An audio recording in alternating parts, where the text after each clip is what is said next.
Inihayag ni House Speaker Alan Peter Cayetano na hindi naging madali sa mga miyembro ng House Committee on Legislative Franchises na bumuo ng pinal na desisyon para sa ABS-CBN franchise. Paliwanag ng Speaker, ikinonsidera ng komite ang lahat ng bagay, lalo na ang magiging impact o epekto ng desisyon na ito sa buong bansa. Ayon sa Speaker, tanggap niya kung may mga tutuligsa at kukontra sa naging desisyon ng Kamara kaugnay sa pagbasura sa pagbibigay ng prangkisa sa ABS. Hinimok ni Cayetano ang publiko na basahin ang naging findings ng Technical Working Group upang malaman at maintindihan ng tao kung ano ang naging basihan ng kanilang desisyon. Kasabay nito, mapinahang Speaker na irespeto ang naging desisyon ng mga miyembro ng komite at magsimulang umusad upang mabuo muli ang nabahirang relasyon dahil sa mga issue kaugnay sa prangkisa ng Giant Network. Sa naging botohan kahapon na 70 ang yes, 11 no, 1 abstain at 2 ang nag-inhibit, tuluyan ang ibinasura ng House Committee on Legislative Franchise ang aplikasyon para sa renewal ng prangkisa ng naturang network. Umaaksyon, Sonia Reyes Sesguera, Radyo 5, 92.3 News FM. Sa ibang balita, tinamaan ng magnitude 5.2 na lindol ang Davao kaninang pasado alas 2 ng madaling araw. May lalim itong 19 na kilometro at tectonic ang origin. Naitala ang intensity 5 sa Bansalan at Magsaysay, Davao del Sur. Wala namang naiulat na pinsala pero asahan ang mga aftershocks ayon sa FIVOX. At yan ang balita. Ako si Mon Gualvez ng Radyo 5, 92.3 News FM. Aksyon! Aksyon! Aksyon! News Update! Ang Aksyon News Update ay inihatid sa inyo ng all-new Isuzu Travis. Transcend your business. Dahil hindi kasya ang isang oras, ang Power Play ay 2 oras na. Tunghayan ang lahat ng news and updates sa Philippine Sports kasama ang iba't ibang pangalan sa palakasan. Power and Play kasama niyo ako, Noli Iyala, tuwing Sabado mula alas 8 hanggang alas 10 na sa Radyo 5, 92.3 News FM. Transmitting live from our brand new studios at TV5 Media Center in Reliance, Mandaluyong. By land, by sea, and on air. Mula sa pinakabaksyong newsroom sa buong bansa. 25,000 watts. Radyo 5, 92.3 News FM. Iwanan mo na ang lumang tunog ng AM. Power and Play! Narito na ako, Noli Iyala, kilalanin ang mga nasa likod ng bawat laro. Sa buhay man o sa playing court, game na tayo! Power and Play sa Radyo 5, 92.3 News FM.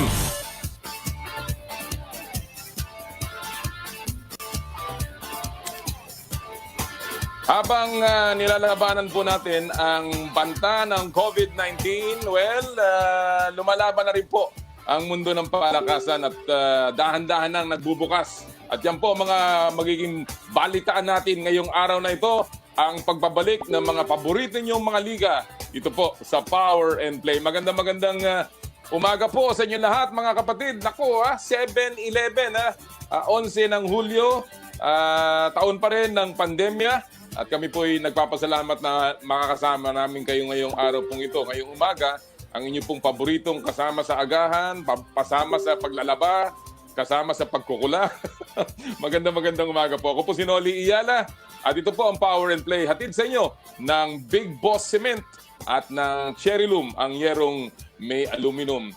Sabi ko nga kanina, habang tayo po ay patuloy na nakikipagbunuan sa banta po ng coronavirus, na ngayon ay patuloy na talaga naman pong dumadami ang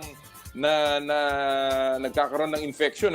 Alam niyo po kanina nagkaroon ako ng malungkot na balita na yung isa kong kaibigan, yung kanyang pamangkin ay tinamaan na po ng coronavirus at positive po. Talaga naman po, huwag tayong magpapabaya.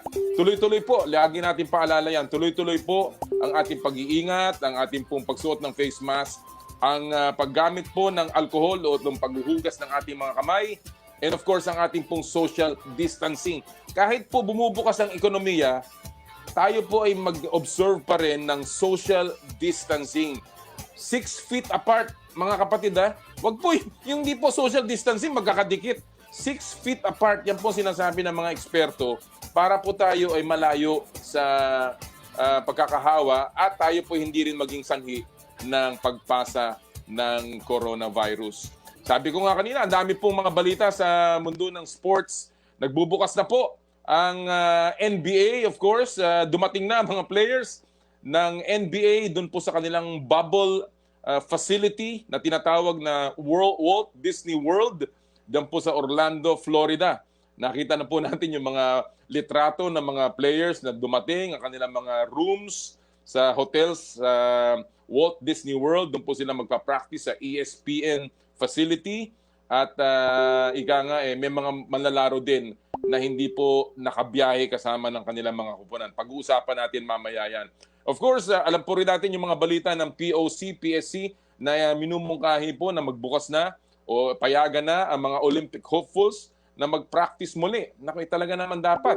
Dahil hindi naman natin alam kung sa tagal ng panahon, baka mawala sa kondisyon o di kaya magkaroon ng mga injury dahil baka mabigla. Kaya po, tingnan natin kung ano mga kaganapan tungkol dyan. May mga balita din po tayo sa mga nangyari sa PBA, yung pong pinatawag si Japet Aguilar dahil doon sa kanyang ginawang paglalaro ng 5-on-5 kasama ng iba pang mga manlalaro katulad ni 3D Ravenna at ni Isaac Go. No? So, I think pati yung isa pang PBA player. So, sila po ay pinatawag. Of course, si Isaac Go at saka si 3D, ang nag-reprimand naman dyan ay mga tiga SBP. No? So, talaga pong, kumbaga, gigil na yung mga player. Well, may magandang balita ang PBA dahil magsisimula na po ang pag-iensayo kahit hindi pa scrimmages actually. And of course, yung balita po ni Greg Slaughter na siya po ay pumirma sa pinakamalaking management agency o talent agency, player agency ng buong mundo, yung BioBest. Well, maganda pong galaw yan. And hopefully, we will get... Alam niyo po si Greg Slaughter, ito sikreto natin to lalaman nakakarinig eh. Si Greg Slaughter po at ako ay merong pag-uusap. Ayaw nga lang niyang nung una ipasabi yan, pero nangako po siya na siya ay magpupunta dito sa ating show para magsalita one of these days at ating aabangan po yan. But of course, the big news recently, mga kapatid, ay ito pong sinasabi nga ng PBA na handa na silang magsimula ng kanilang mga ensayo, ng kanilang mga script practices. 4-on-4 muna ang kanilang gagawin. At para po yan ay masimulan, nagpatupad po si Commissioner Willie Marcial, ang Commissioner's Office, kasama na si Deputy Commissioner Eric Castro, si PBA Legal Counsel Attorney Melvin Mendoza, ng isang pag-uusap kasama po ang mga coaches at managers ng mga koponan ng PBA. At sila po ay nagpaliwanag nung kanilang mga health and safety protocols sa mga koponan.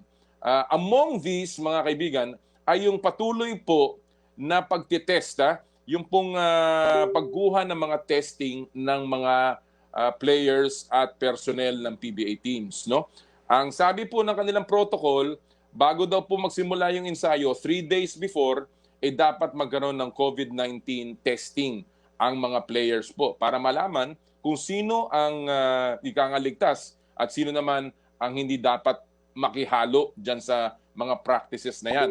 Ang isa pa pong sinasabi nila, dapat disinfect o lilinisin yung pong practice facility ng mga koponan. Alam niyo po, hindi kagaya ng NBA, ang mga PBA teams ay nag-iensayo sa mga kanya-kanyang practice facility. Ito po ay either silang may-ari sa kanilang property o di kaya sila po ay nagpupunta sa isang basketball facility na pagmemay-ari ng iba.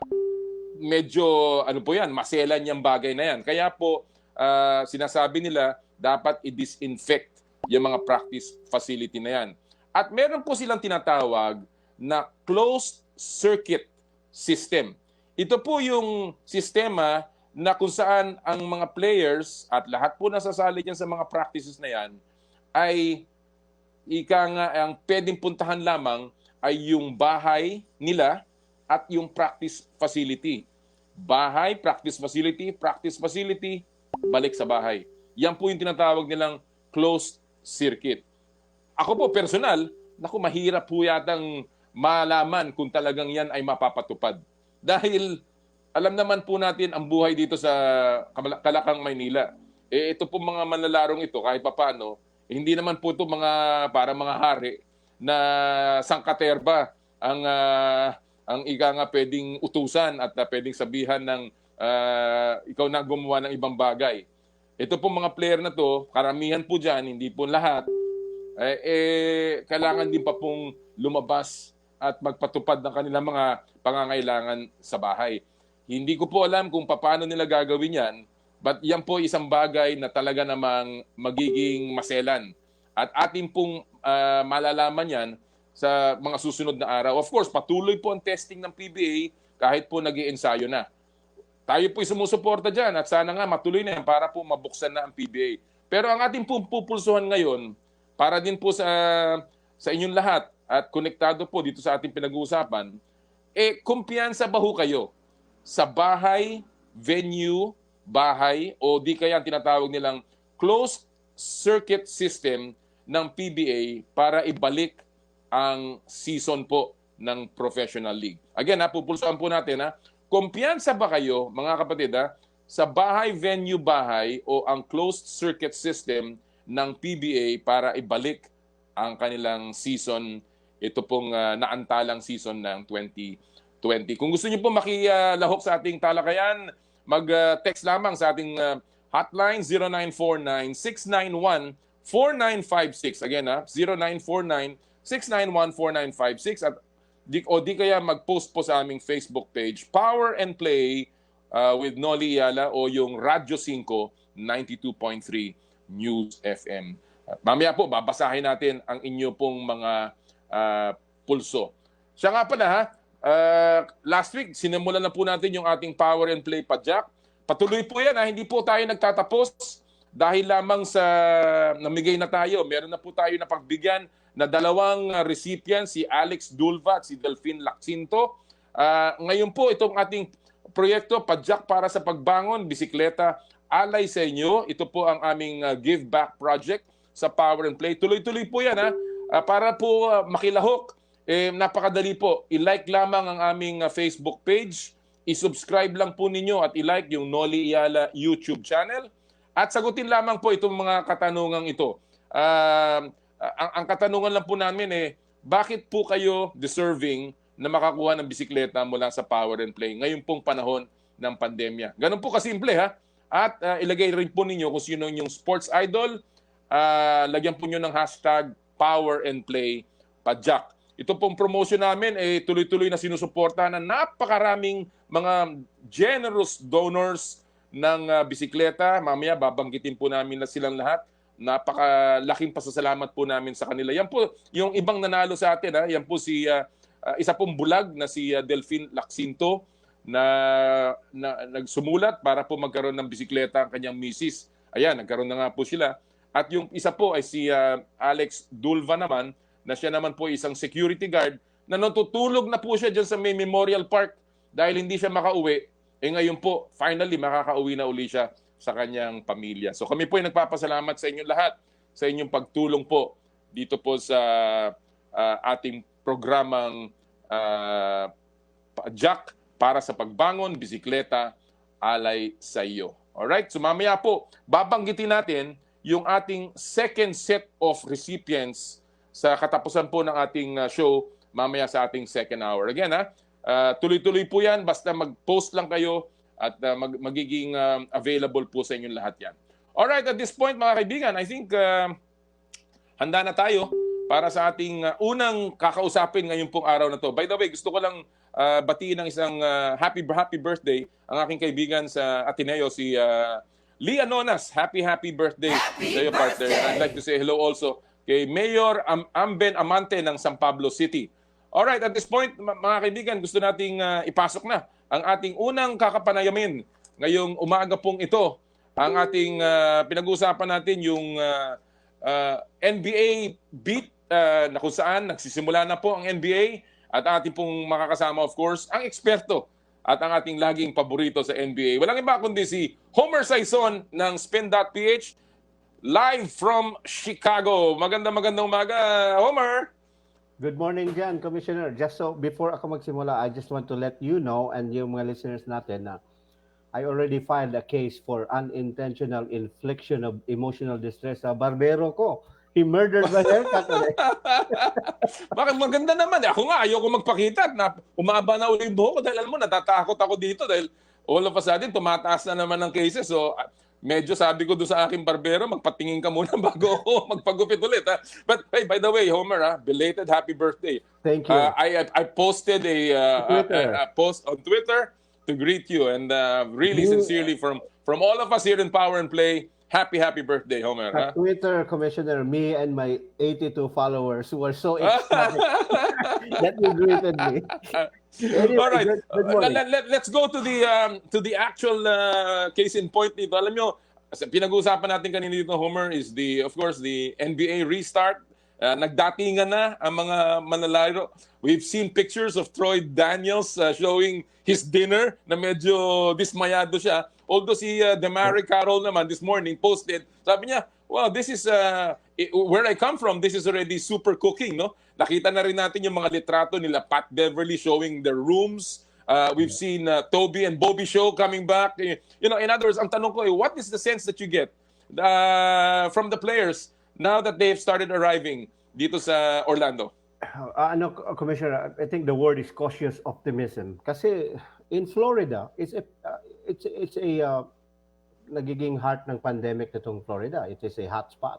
As of today, 244,000 COVID-19 cases in Florida.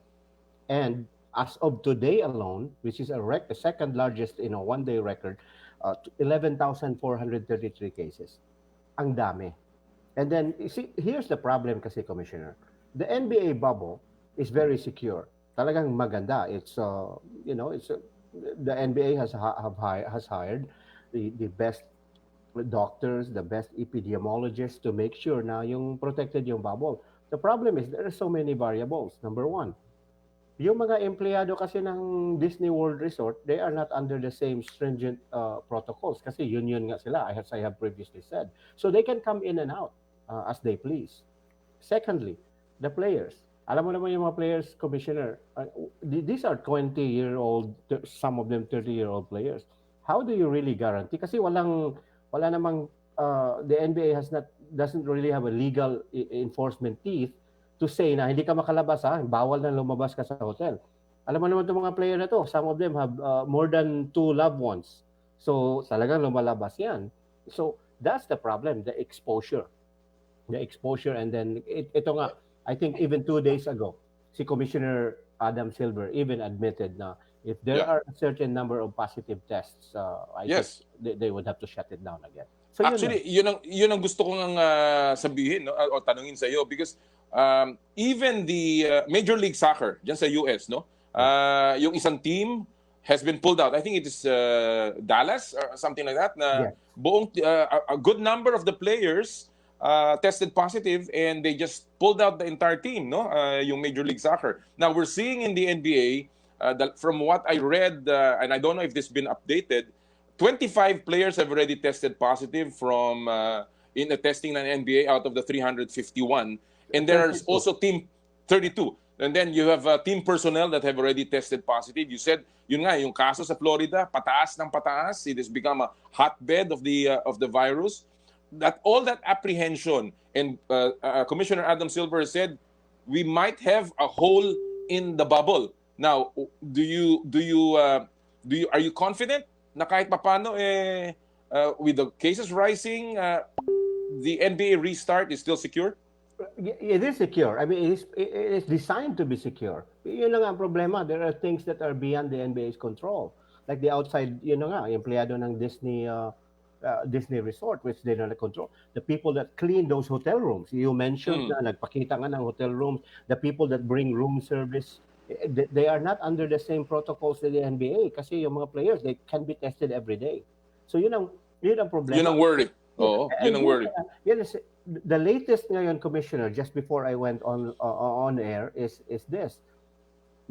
Kasi yung NBA, you have repeatedly espoused over this on Twitter that it's probably about time for the PBA to have a players association. Right. So, a union. So ito yung NBA Players Association, may union sila. And one of the concerns of the Matthew Martinez, who is a consultant for the NBA Players Association, is this. pag may COVID positive test daw, Commissioner, even if the player is 24, 25 years old, there is an exposure for lingering cardiac problems moving forward. So, Okay. if I am the New Orleans Pelicans, and ito yung protocol kasi ng NBA. Let's just say Zion Williamson, he's 22 years old. So, pag mag-COVID positive test siya, the protocol in the NBA is 14 days. But the National Basketball Association, Players Association, sabi, oh, not too fast.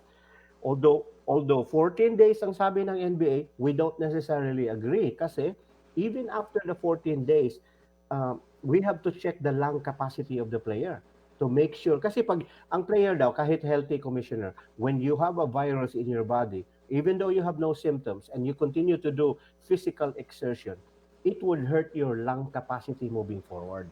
So, so meaning to say, in the big picture, kasi dati, before this all happened, kasi the math was so simple. If somebody tests positive, you quarantine him for 14 days, and then you test him again. If he's negative, he comes back. That's no longer the case. Ang sabi ng NBA Players Association, it might take even 3 to 4 weeks. Kasi pag quarantine, wala talagang activity. Sabi ng union, kung positive test yung player namin, wala talagang activity. And then meaning to say, after the 14 days, he would need at least a week to recondition himself, and then the infection protocol, yung infection management protocol. So napakarami, Commissioner. It's just very interesting that the NBA though is taking every step talaga to ensure that the whole bubble is kept, the integrity is kept whole, no? Talagang para hindi ma-breach. In fact, they have released a kind of ring, a smart ring called Aura. Where the players are notified if they are within 6 feet of another person and kung merong possibility of early symptoms being detected. So they're doing everything that they can. No? But again, Homer, there are other concerns na hindi lang medical. These are also the mental health concerns. Correct. You know, being away from the family, the social issues, the social narratives that is going on. For instance, do you think the NBA players, most of them, will be wearing those messages behind their shirts just to keep them, socially, I guess, relevant at this time? Yes, the fight for social injustice continues, and the NBA has allowed it. Na may mga signs na allow Black Lives Matter, say your name, blah blah blah, etc. etc. I don't want to diminish the value of it. Pero ito yung when you're speaking about it, ito nga, Commissioner, the other side of it, not just the test. Don't forget, ang nanay ni Karl Anthony Towns died of COVID-19. Right. So here's the thing. Let's just throw this as an example. What if a player, God forbid, like a superstar player of any team, what if yung may pamilya siya, a son, a daughter, or a parent, na had tested COVID-19? Do you stay in the bubble? Or do you rather go there and be with your family? Hindi naman allowed sa hospital because the stringent measures at the hospital for contamination and all that stuff. But how do you, those are the things na hindi mo maano, Commissioner. You cannot put a value on it. It's a variable. Yung sabi nga ng GM, it's an unknown. Ito yung hirap na the side of the epidemic that is so hard to deal with. And now we're seeing many players opting out. Well, hindi naman, but there are still substantial players that have decided not to join the Orlando restart. As I said, there are health concerns, there are social issues, there's the long layoff, there are mental health concerns, there are no fans that will be allowed. So, in other words, this season, obviously, Homer, magkakaroon ng asterisk, yung tinatawag nilang, lalagyan nila na asterisk at the end. Whoever wins this. Now, what do you think does that asterisk mean? Is it positive or negative? Kasi some people are saying, well, the asterisk mean they just worked harder. On the other hand, some people are saying it's negative dahil parang meaningless. Hindi karapat-dapat. What do you think will that asterisk mean for this season? I can argue it both ways. I can argue it like on the negative side, I would say, like I said, going back to my premise, what if maka-COVID positive si Giannis Antetokounmpo or that's right, or Kawhi Leonard and could not play. So the championship of the Lakers will be negated. Sabi kasi hindi sila full strength. By the same token, I can argue on the positive asterisk. I could say, hey, not only did they beat the Clippers, they also beat the pandemic. And they give the exigent circumstances na this is so very rare. But like I said, the thing also here, Commissioner, tama yung sinabi mo, the conditioning. You cannot expect the quality of the competition to be great dahil these are players that had action in 4.5 months. You can argue, sabi ng may mga listeners tayo, magsabi, natural naman yun when the NBA is done in June, they don't come back until November. But it's different. Without the pandemic, these players can go to gyms. Right. During this pandemic, there was no gym available, and even if there were gyms available, it was there was a stay-at-home order. So susceptibility of injuries, yung mga ACL, yung mga the ACL will be a muscle strain, a growing pull. Kasi 4.5 months, you cannot simulate an actual action. It's different when you're working out. Alam mo ito yung commissioner, being a former PBA commissioner, you know this. It's different when you're practicing. Kagaya ba nang pumunta ka ng gun range? When you're shooting a target which doesn't fire back. Iba yun. When you're actually in combat na talaga may balang bumabalik sa'yo. So this is just like I said, ito yung ang mahirap ng NBA. There's so many variables. And then if you wonder, bakit magagawin ng NBA? It's just so much money at stake, Commissioner. Well, obviously. It's just, the players want to collect their salary. The NBA teams want to make good on those TV contracts, so when the next season begins, they can start fresh. Talking about that economics, Homer. Obviously, there's a need for this thing to work. Kailangan malawak pa rin ang magiging coverage ng NBA, no? And obviously, without the fans, na-diminish ito ng konti. But how is the media coverage going to be? How many media personnel will be allowed into the bubble, and will the media also stay in Orlando for 70 plus days? 90 days. I got an email from the NBA because limited nga ang bibigyan ng credential. So, because I've been covering the league for over 20 years now, I won't say binigyan ako ng preferential treatment, but they emailed me, we're gonna give you the credential application link before we give it to the major pool in Southeast Asia where I belong. Asia Pacific kasi yung link natin, Commissioner. So, first of all, I couldn't go because it's 90 days. May iwanan mo misis mo, pagbalik mo, wala na dyan. Baka iwanan ka na rin. I was gonna say, my wife is a higher power than Adam Silver. Hindi pwedeng iwan, Commissioner. And I have a 16-year-old son that, he worships me, I worship him, and we have such great bond together. Alam mo, as a father yourself. So I cannot imagine, as much as I love the NBA. Ito nga, to borrow the lines of a song with Diane Warwick, what do you get when you fall in love? Kasi I love the NBA. Pero ito yan, what do you get when you fall in love? You just need one guy with a pin to burst your bubble. NBA, just one irresponsible guy. And then, well, that's why you're beloved by your family, and that's why you're in the right place. And talking about the right things. Ako personally, Homer, when I look at the format of this restart of the bubble, I find it to be lame. I mean, technically, this is just seeding.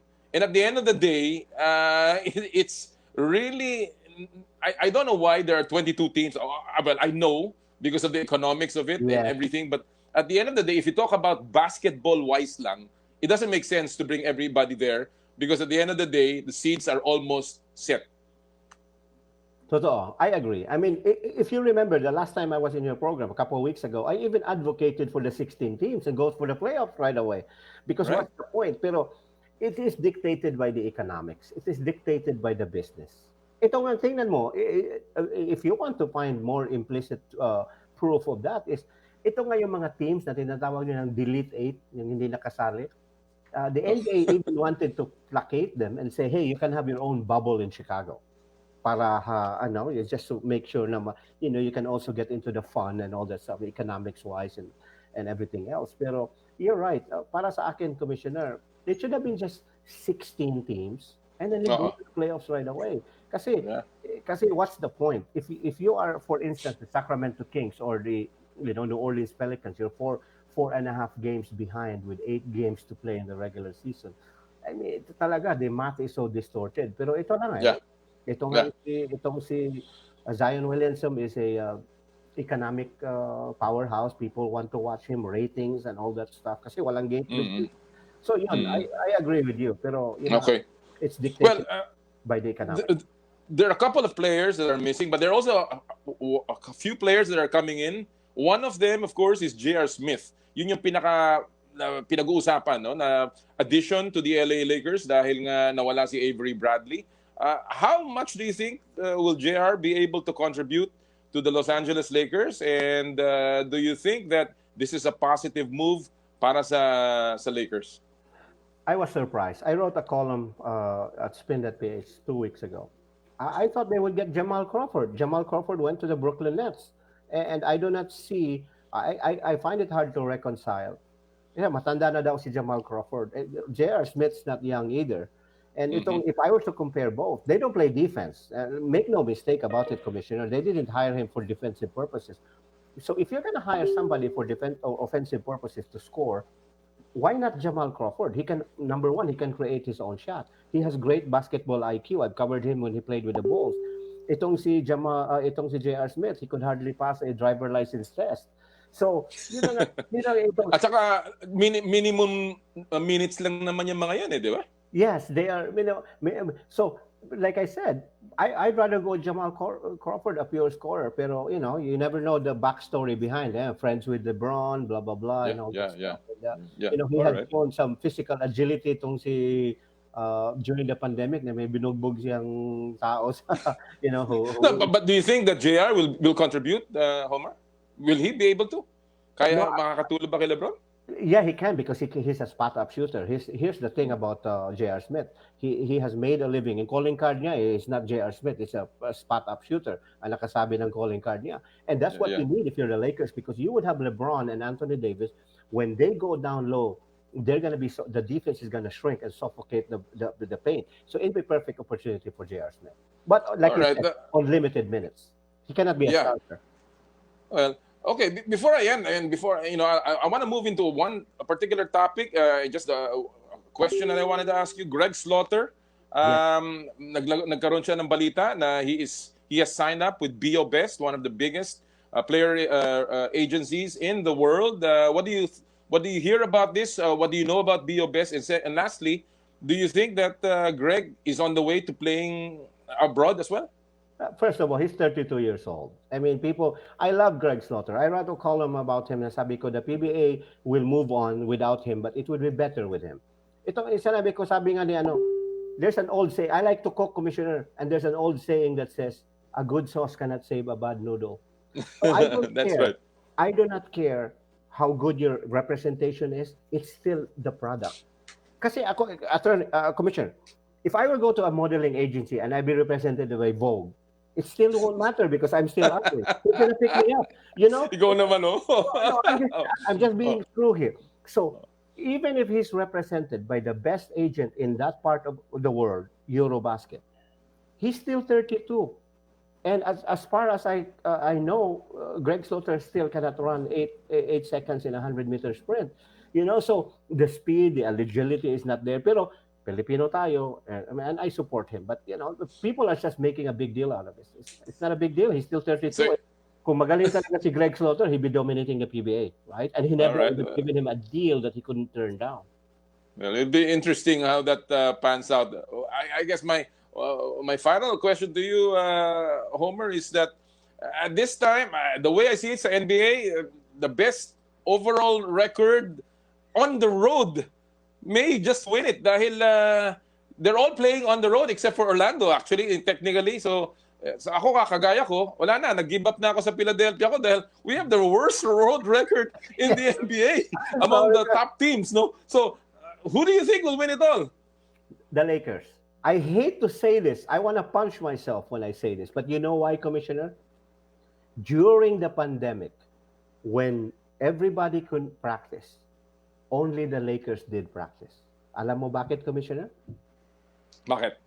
Ang may-ari ng LA Gear, a guy named Steve Jackson, his house in Bel Air has a replica of the Staples Center basketball court. Wow. Itong si Steve Jackson, he has 8 season tickets to Lakers games. So he is a big Laker fan. So during the pandemic, when everybody couldn't go there, may mga secret sessions ang Lakers. They go to his house to practice. the source of this is JJ Redick and Ben Simmons, who both live in LA. And this did not come out until it was exposed. And I did, alam mo naman tayo, Commissioner, I'm just like you. I'm a conscientious fact finder. So I didn't just listen to the rumors. I actually researched it, and I found out that this guy, Steve Jackson, yung bahay pala niya, also, dito nakaset yung many of the basketball court scenes for LeBron James's movie, yung kay part 2 ng Michael Jordan movie. So yun. Well, very interesting. Because of that, Very interesting. Because of that togetherness, the practice time they have together, I would give the Los Angeles Lakers, but Clippers pa rin tayo. I hate LeBron James, Commissioner. And of course, a lot of people are still rooting for the Bucks dahil now that nakapahinga daw si Giannis, he may be even better than he was. And that version before the pandemic was scary. And if he's better, I And he cannot hurt- imagine what he kind hurt- of team and player he will be. He hurt his ankle, and this 4.5 months gave him all the therapy he needed, all the things. So for purposes Exactly. naman sa mga listeners natin, kung ano bang sabi ng Las Vegas, because Las Vegas almost always never makes a mistake when putting up odds. So according to Las Vegas, the favorites are number 1, the Milwaukee Bucks, number 2, Lakers, number 3, Clippers, and then ang pang-apat, Commissioner, but it is 13 rings down the ladder, is the Houston Rockets. So it's actually basically a three-way horse race between the Lakers, Yeah. Clippers, and the Milwaukee Bucks. As usual, Homer, it's been a very interesting morning. Ang dami naming natutunan. And we certainly will be calling on you dahil painit na ng painit ng NBA. And definitely we'll get a lot of scoops from you. All of those Homer home runs. Susundan pa rin ka namin dito sa Twitter and of course when you come on the show. Maraming salamat, Homer. Finally, Commissioner, Nike said in the month of March, April, and May, those 3 months, they lost $790 million. Yes, I read that. Yes, that's Alam right. ko na, Wow. alam ko na, Commissioner, most of it went to you. Kaya Nike tayo lang. Well, I'm Tiger Woods. Yeah, he's coming back on Thursday. I know. He's playing in the Memorial. Yeah, definitely. I'll be watching. Ang akin lang, Commissioner, I don't want to take away your Nike. Ang gusto ko lang talaga, Commissioner, before I go, and then they can cut me off. I want my bicycle! Give me a bicycle! I wish I could send you a bike. Maraming salamat, Homer. Maraming salamat. Okay. Yan po mga kaibigan ng ating paboritong si Homer Sison, ng ating NBA beat writer, live from Chicago. Sabi nga niya, he was one of the first to get an invite dyan sa Orlando. And, well, what a man, what a guy. He turned it down dahil nga sa kanyang pamilya. And that's really putting priorities in the right place. Alright mga kaibigan, at this point, gusto ko lang batiin ang ating mga early viewers dito po mga kaibigan. Si Lita Ababat, magandang umaga sa iyo. Magandang umaga din po kay Alex Fuentes. Suki natin yan. Good morning po sa Power and Play. At kay Com Noli. Happy weekend po sa inyo. Keep safe. Watching here in Bacolod City. Uy, si paring Mike Uy. Magandang umaga. Joseph. Yan ang tawag natin kay Mike Uy. Good morning din kay FIBA Asia Commissioner Daniel Soria. All the way from Baguio. Magandang umaga, Danny. And of course, magandang umaga kay Tonyo Velasco. Joe Taddle, good morning, Power and Play. Sir Com Noli, watching from Antipolo. More power sa inyong programa. God bless you. Sa Antipolo, kinakamusta natin lahat ng ating mga taxical drivers dyan. Ha? Taxical, yung pong produkto ng Joyride. Magandang umaga din kay Ronald Katampatan. Nakita na naman po tayo, Boss Noli. God bless po. And of course, patuloy po magpasok kayo ng mga pulso doon sa ating katanungan na sang-ayon ba kayo doon sa closed circuit o yung practice bahay ng PBA. Alright, at this time, nagsimula na o pinayagan na ang basketball sa pamamagitan ng PBA na magsimula ang kanilang laro. At ang football, pinayagan na rin po ng IATF. Ang tanong, ano ba nangyayari sa ibang sports? Lalong-lalo na ang mga paborito natin pong mga liga ng volleyball. At makakasama po natin ngayon, well, we were hoping that we could get both of them, but right now on the line, we will have Mr. Popoy Wico, ang chairman ng Philippine Superliga. Magandang umaga, Chairman Popoy. Magandang umaga, Noli. Medyo yung signal, medyo fluctuate. Ha? So, if I keep on asking you, could you repeat that? You have to excuse me. No problem, Chairman Popoy. All right. Let me, Hello? yeah, go. Don't worry. I will make the questions very clear and slow. Poy, I want to ask lang, what is the PSL doing for the volleyball restart? Kasi nakausap natin si GAB Chairman Baham Mitra last week, and he said that because you are not under the GAB, hindi kayo nakasama. So on your own, what is the PSL doing para masimulan uli ang volleyball?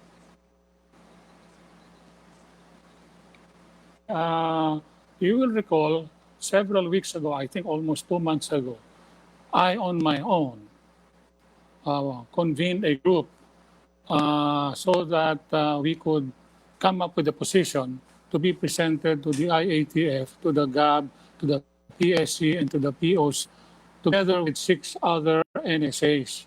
And our advocacy was just to allow us to first practice, especially the national team. And I represented, of course, at the time, track and field. And then basketball was there. Sonny Barrios of SBP was there. And then Ariel Paredes and Peter Kaiko of LVPI were there. And Adam Milby of rugby football. Of course, Nonong Araneta of football was there. And so was Ricky Lim of Karate Do. And Cynthia Carrion of gymnastics. We came up with a position, and we all submitted it at 12 noon on a Wednesday, asking that we be allowed just to practice, especially the national team. And we submitted our protocols. And I guess that started the ball rolling in the sense of what we were trying to do was to catch the attention of all of the authorities. And we were telling them, look, we did very well in the last SEA Games, and we don't want to lose the momentum. So if you, as they say, if you don't use it, you lose it. So we lobbied, and we are happy that I think we do not want to claim credit for what's going on, but I think that also had some kind of impact on the authorities to listen to us. And we're happy that basketball, professional basketball, and professional football were allowed. And I think other sports also, professional sports were allowed. And right now, we are talking to the DOH, to the PSC, to the IATF. Volleyball, we are saying, is basically a non-professional sport. Why? You define a professional as somebody who exercises his profession full-time to the exclusion of other activities. Now, in our case, we have a number of teams who have students in their lineup, okay? And the reason why we have students is that when we started 5 years ago, the bench of Again, mga kaibigan, antabayanan niyo po lang. Titingnan natin kung may babalik natin si... There. Sige, go ahead, Poy. Go ahead, please. Go ahead. Chairman Popoy, go ahead. Ito na. Okay, Noli, thank you. The bench of volleyball was very shallow, so we said we should recruit college students. In fact, we have a rule in the PSL that allows teams to recruit maximum of 4 students per team, because we don't also want to interrupt or disrupt the studies of the players. So we took a middle ground. So the leagues allowed them. Now, the UAAP for a while allowed them 2 years after playing their stint in the UAAP, they were allowed to play in a commercial league like ours. But now they've tightened up and they said you must finish 85% of your course curriculum before we allow you. So I was talking to Chairman Mitra and even to Mark Velasco of PSC. I said we are not professionals because we do not fit the definition of a professional. Because we have students in the league and we have the data to show it. We have people who work in hotels at that time, and we have people who work in their offices of their teams. Okay. We're moving. We'll be meeting with them in the next several Okay, let's go back to the issue of the restart ng volleyball, Chairman Popoy. No, anong klaseng mga protocol? Alam natin that you are volleyball is a non-contact sport, no? But anong klaseng protocols ang sinabit ninyo to the IATF that will facilitate the return of even practices muna siguro for your volleyball teams and in fact and even Yeah, the practices. national That's team? what we ask for, practices. Well, we follow the World Health Organization guidelines. We follow the guidelines that the DOH formulated, which is also an adaptation of what the World Health Organization, things like before you enter the court, you must have some kind of medical certificate. Okay, you must wash your hands. Basically, all of these things, and we are even going to choose a venue in accordance with IATF specifications that it will have natural ventilation. So we are staying away from gyms which are air conditioned.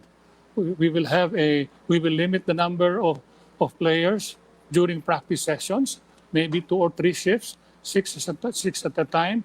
And we have the rules already for competitions that we are, in the case of volleyball, we are going to, let's say, we are thinking of removing the rule of not following the rule of change court, Okay. so that we don't have to keep on disinfecting different benches. Those are examples. Okay. Very good. Very interesting. Now, let me ask you about the PSL. Ilan bang tournaments ang inaasahan nyo pa, Chairman Popoy, na you hope to play this year, assuming you're allowed? Isa na lang.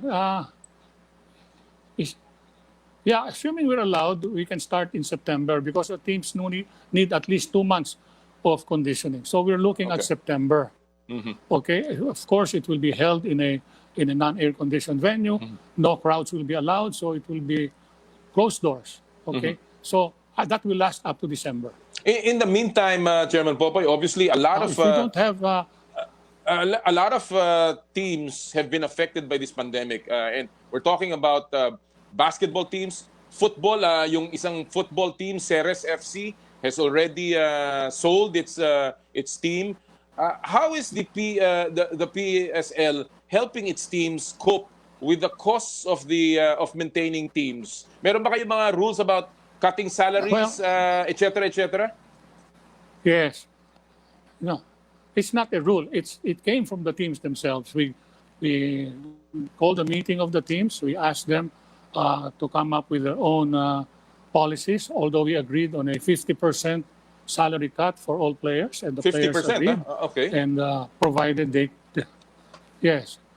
they continue their practices online, and they're undergoing constant monitoring by their team as of this now, as of today, as of this point, as of now. In fact, I know of one team which requires their players to fill up a daily log of their activities, where they're going, whom they are in touch with. In other words, it's part of the process of promoting and protecting and defending the health and safety of all our players and everyone involved in the game, including technical officials, including coaches, ball boys, bench attendants, and all of these people. All right. Okay, let me go to another topic, Chairman Popoy, and this is about the unity talks that is happening between the PSL and the PVL. We've seen how pag nagsama kayo, the program becomes so vibrant. The national team was exceptional during the Southeast Asian Games at nakita naman natin ang lakas ng puwersa ng mga players. Where is the discussion right now between these two leagues? Are there any continuing agenda that you are pursuing to get to that point na maybe you can have a united front for volleyball? Well, yes, we are. PSL is in principle for it, subject to the games, no, the conditions, and there are discussions ongoing now between PSL and the proponents of the Unity Cup, mainly Mr. Rafi Villavicencio and Joey Guillermo. There are certain things there that we are commenting on, and we're very interested in this, and our teams are for it, provided certain conditions are met, we're all for it.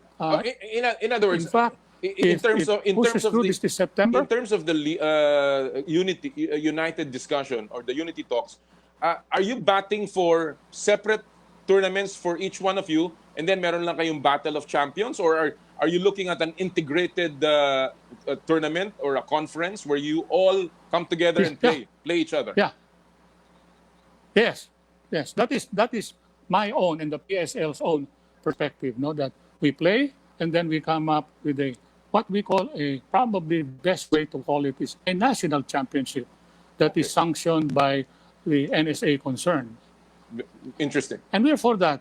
Because in the first place, the NSA is supposed to come up with a national championship yearly. No, all NSAs are required to do that. And this is it. Okay. Talking about that, no, a national championship. I guess one of the issues na maaaring maging very sensitive is the TV coverer issue. Is that also part of the agenda, and also revenue sharing between these two leagues?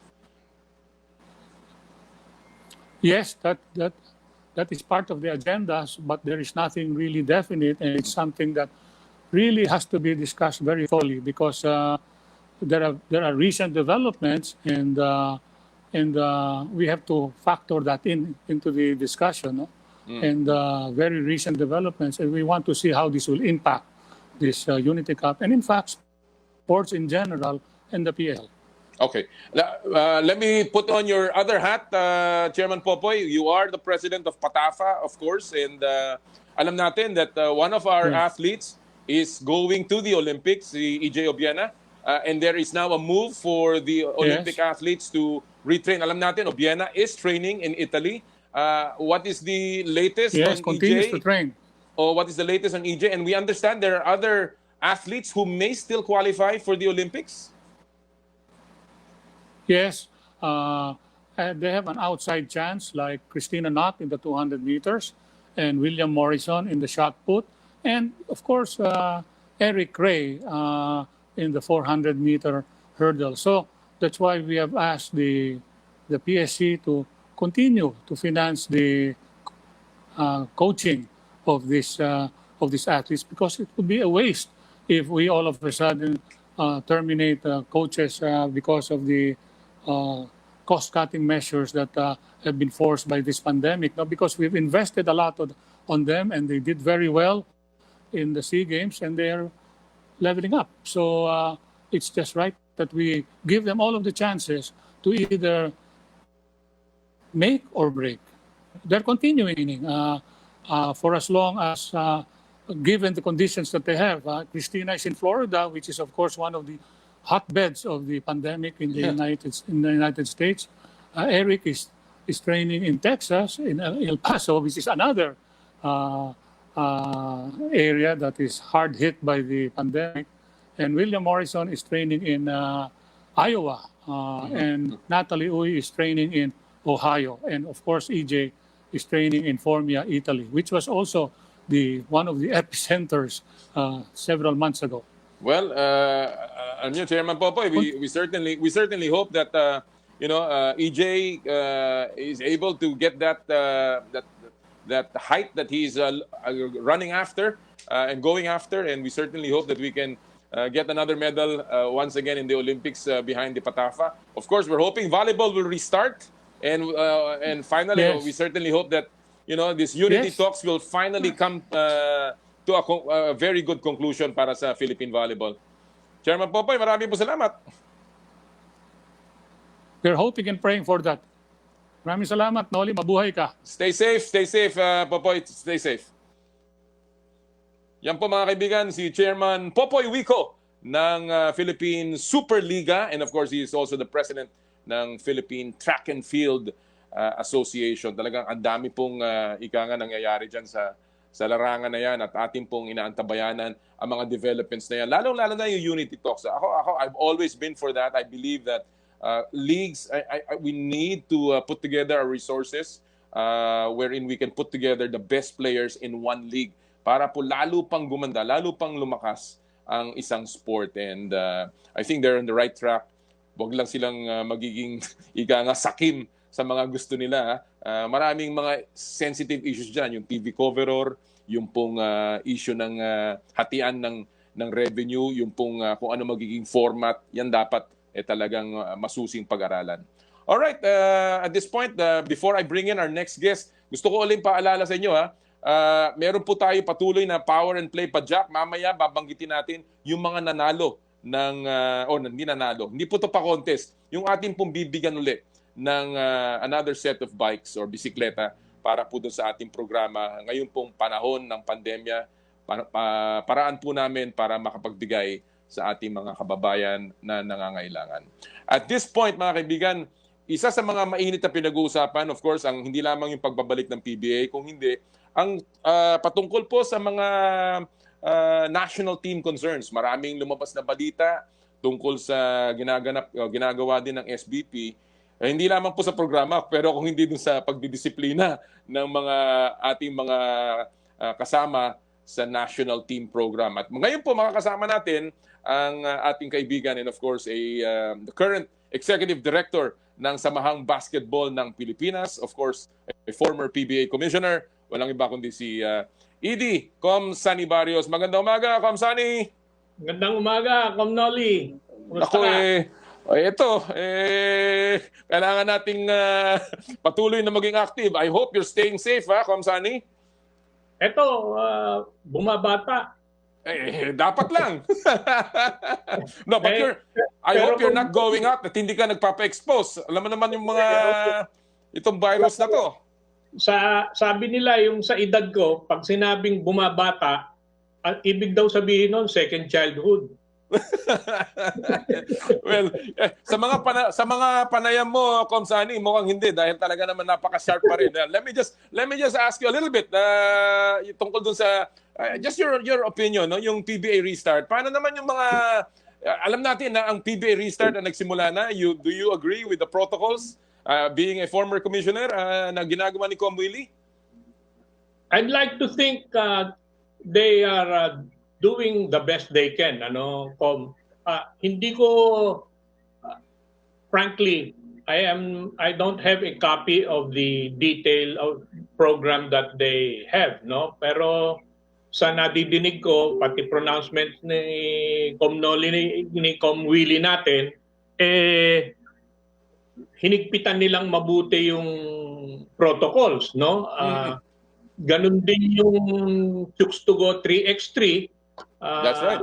Conferred with Coach Eric, mahigpit nga raw yung mga protocols na gusto nilang sundin. For example, yung tinatawag na parang balikbayan box, door-to-door policy, no? Home to playing venue to home.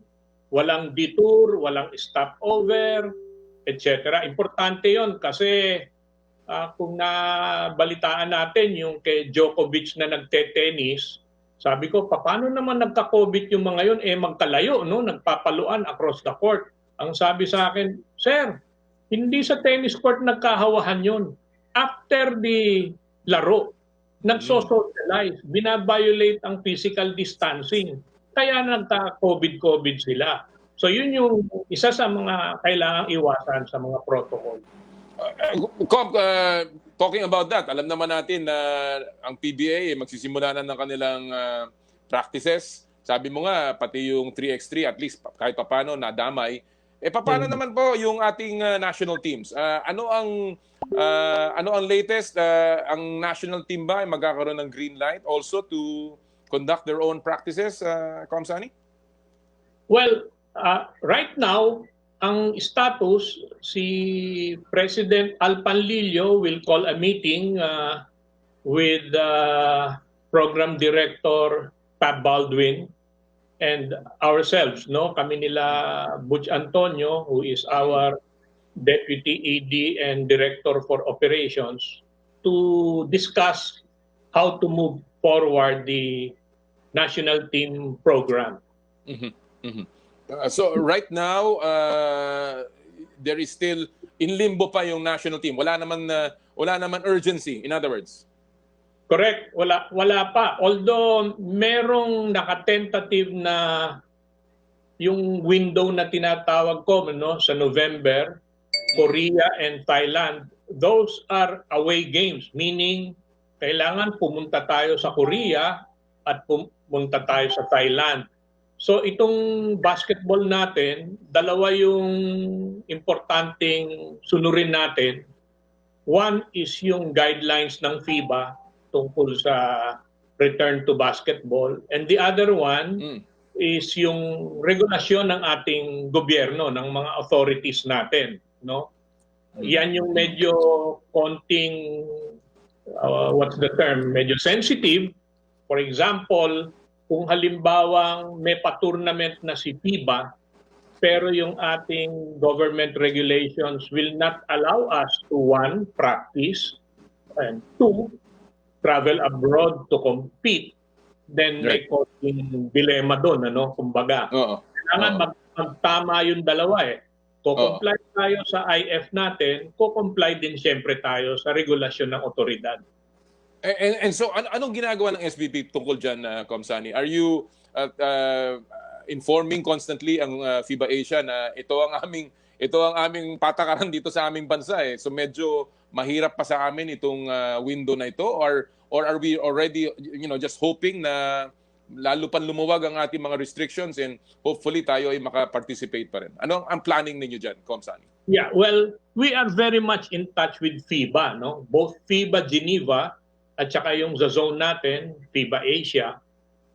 In fact, we had to beg off in a August tournament na 3x3 ladies, no? Kasi sinabi namin, number one nga, hindi pa tayo pinapayagang mag-practice, no? So at that time, nung binibigyan tayo ng deadline nung, if I remember right, early June, wala pa, may travel restrictions pa abroad. So we had to beg off. Naiintindihan naman nilang lahat, ano? Sa government side naman, we have written IATF, we have copied PSC, POC, GAB, nung ating guidelines na gustong sunurin based on FIBA guidelines. Yeah. Lately, FIBA, just 3 days ago, we received a circular from the Secretary General lifting what they refer to as preventive measure on international competition. So, nilift na nila yung ban on international competitions, no? Oh, good. Oh, okay. Having said that, parati nilang sinasabi, always in compliance with local authorities. So, naiintindihan nila na kung ang isang bayan may problema pa sa kanilang lugar, hindi pa pwedeng bumiyahe, hindi nila sasanctionin. Okay, that's good. All right, talking about that, and our continuous communication sa FIBA Asia, alam naman natin ang nangyari kay Coach Tab Baldwin with respect to his statements, and na-fine na nga siya ng PBA. He's been reprimanded by the SBP. We've read na although all of this, he remains as the program director ng ating national team. But ang tanong ko, Comsani, is with these statements directed to the FIBA, has this in any way affected ang relasyon natin sa FIBA or FIBA Asia for that matter? Have they reacted in any way to those statements and pinadala sa inyo sa SBP? Well, si President Al Panlilio, who is in constant talks with Secretary General Saglis on different programs, no, ng FIBA together with the Philippines. In fact, Al Panlilio is one of 3 or 4 advisors organized by Secretary Saglis on e-sports, no? So yes, that's right. Marami silang pinag-uusapan nung time na ang term ba natin pumutok yung tabal. Kasagsagan. Napag-usapan nila, no? Napag-usapan nila 'yun. So ano naman, we continue to have very strong relationship with FIBA kasi alam mo naman na medyo marami na tayong representation, no, nasa Central Board MVP, nasa FIBA Asia Board si President Al Panlilio natin, nasa Competitions Commission ng FIBA Asia si Butch natin, at chairman ng Legal Commission ng FIBA sa Geneva si Attorney Aga natin, no? So all of those positions, official positions at FIBA level augurs well for the relationship. Very good. Well, talking about that, and alam naman natin that we're going to be hosting the 2023 FIBA World Cup.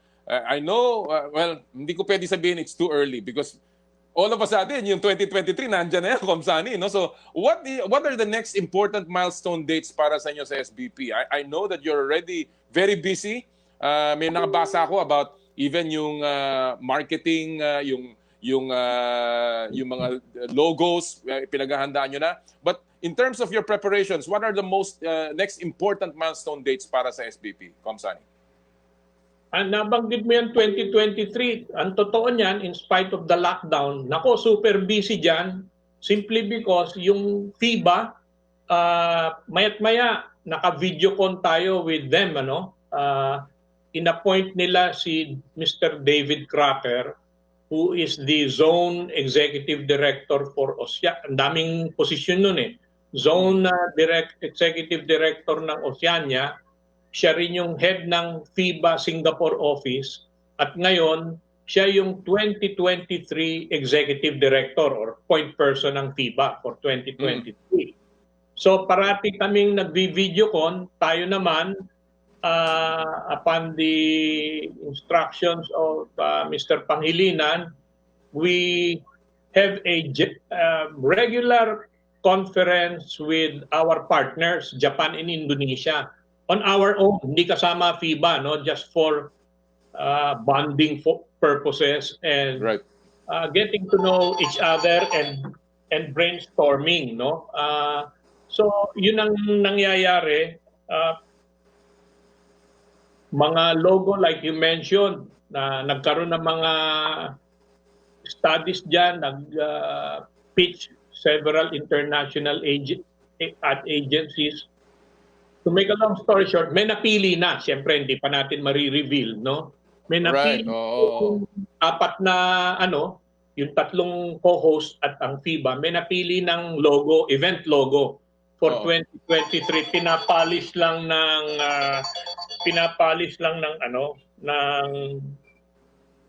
ad agency. Oh, yeah.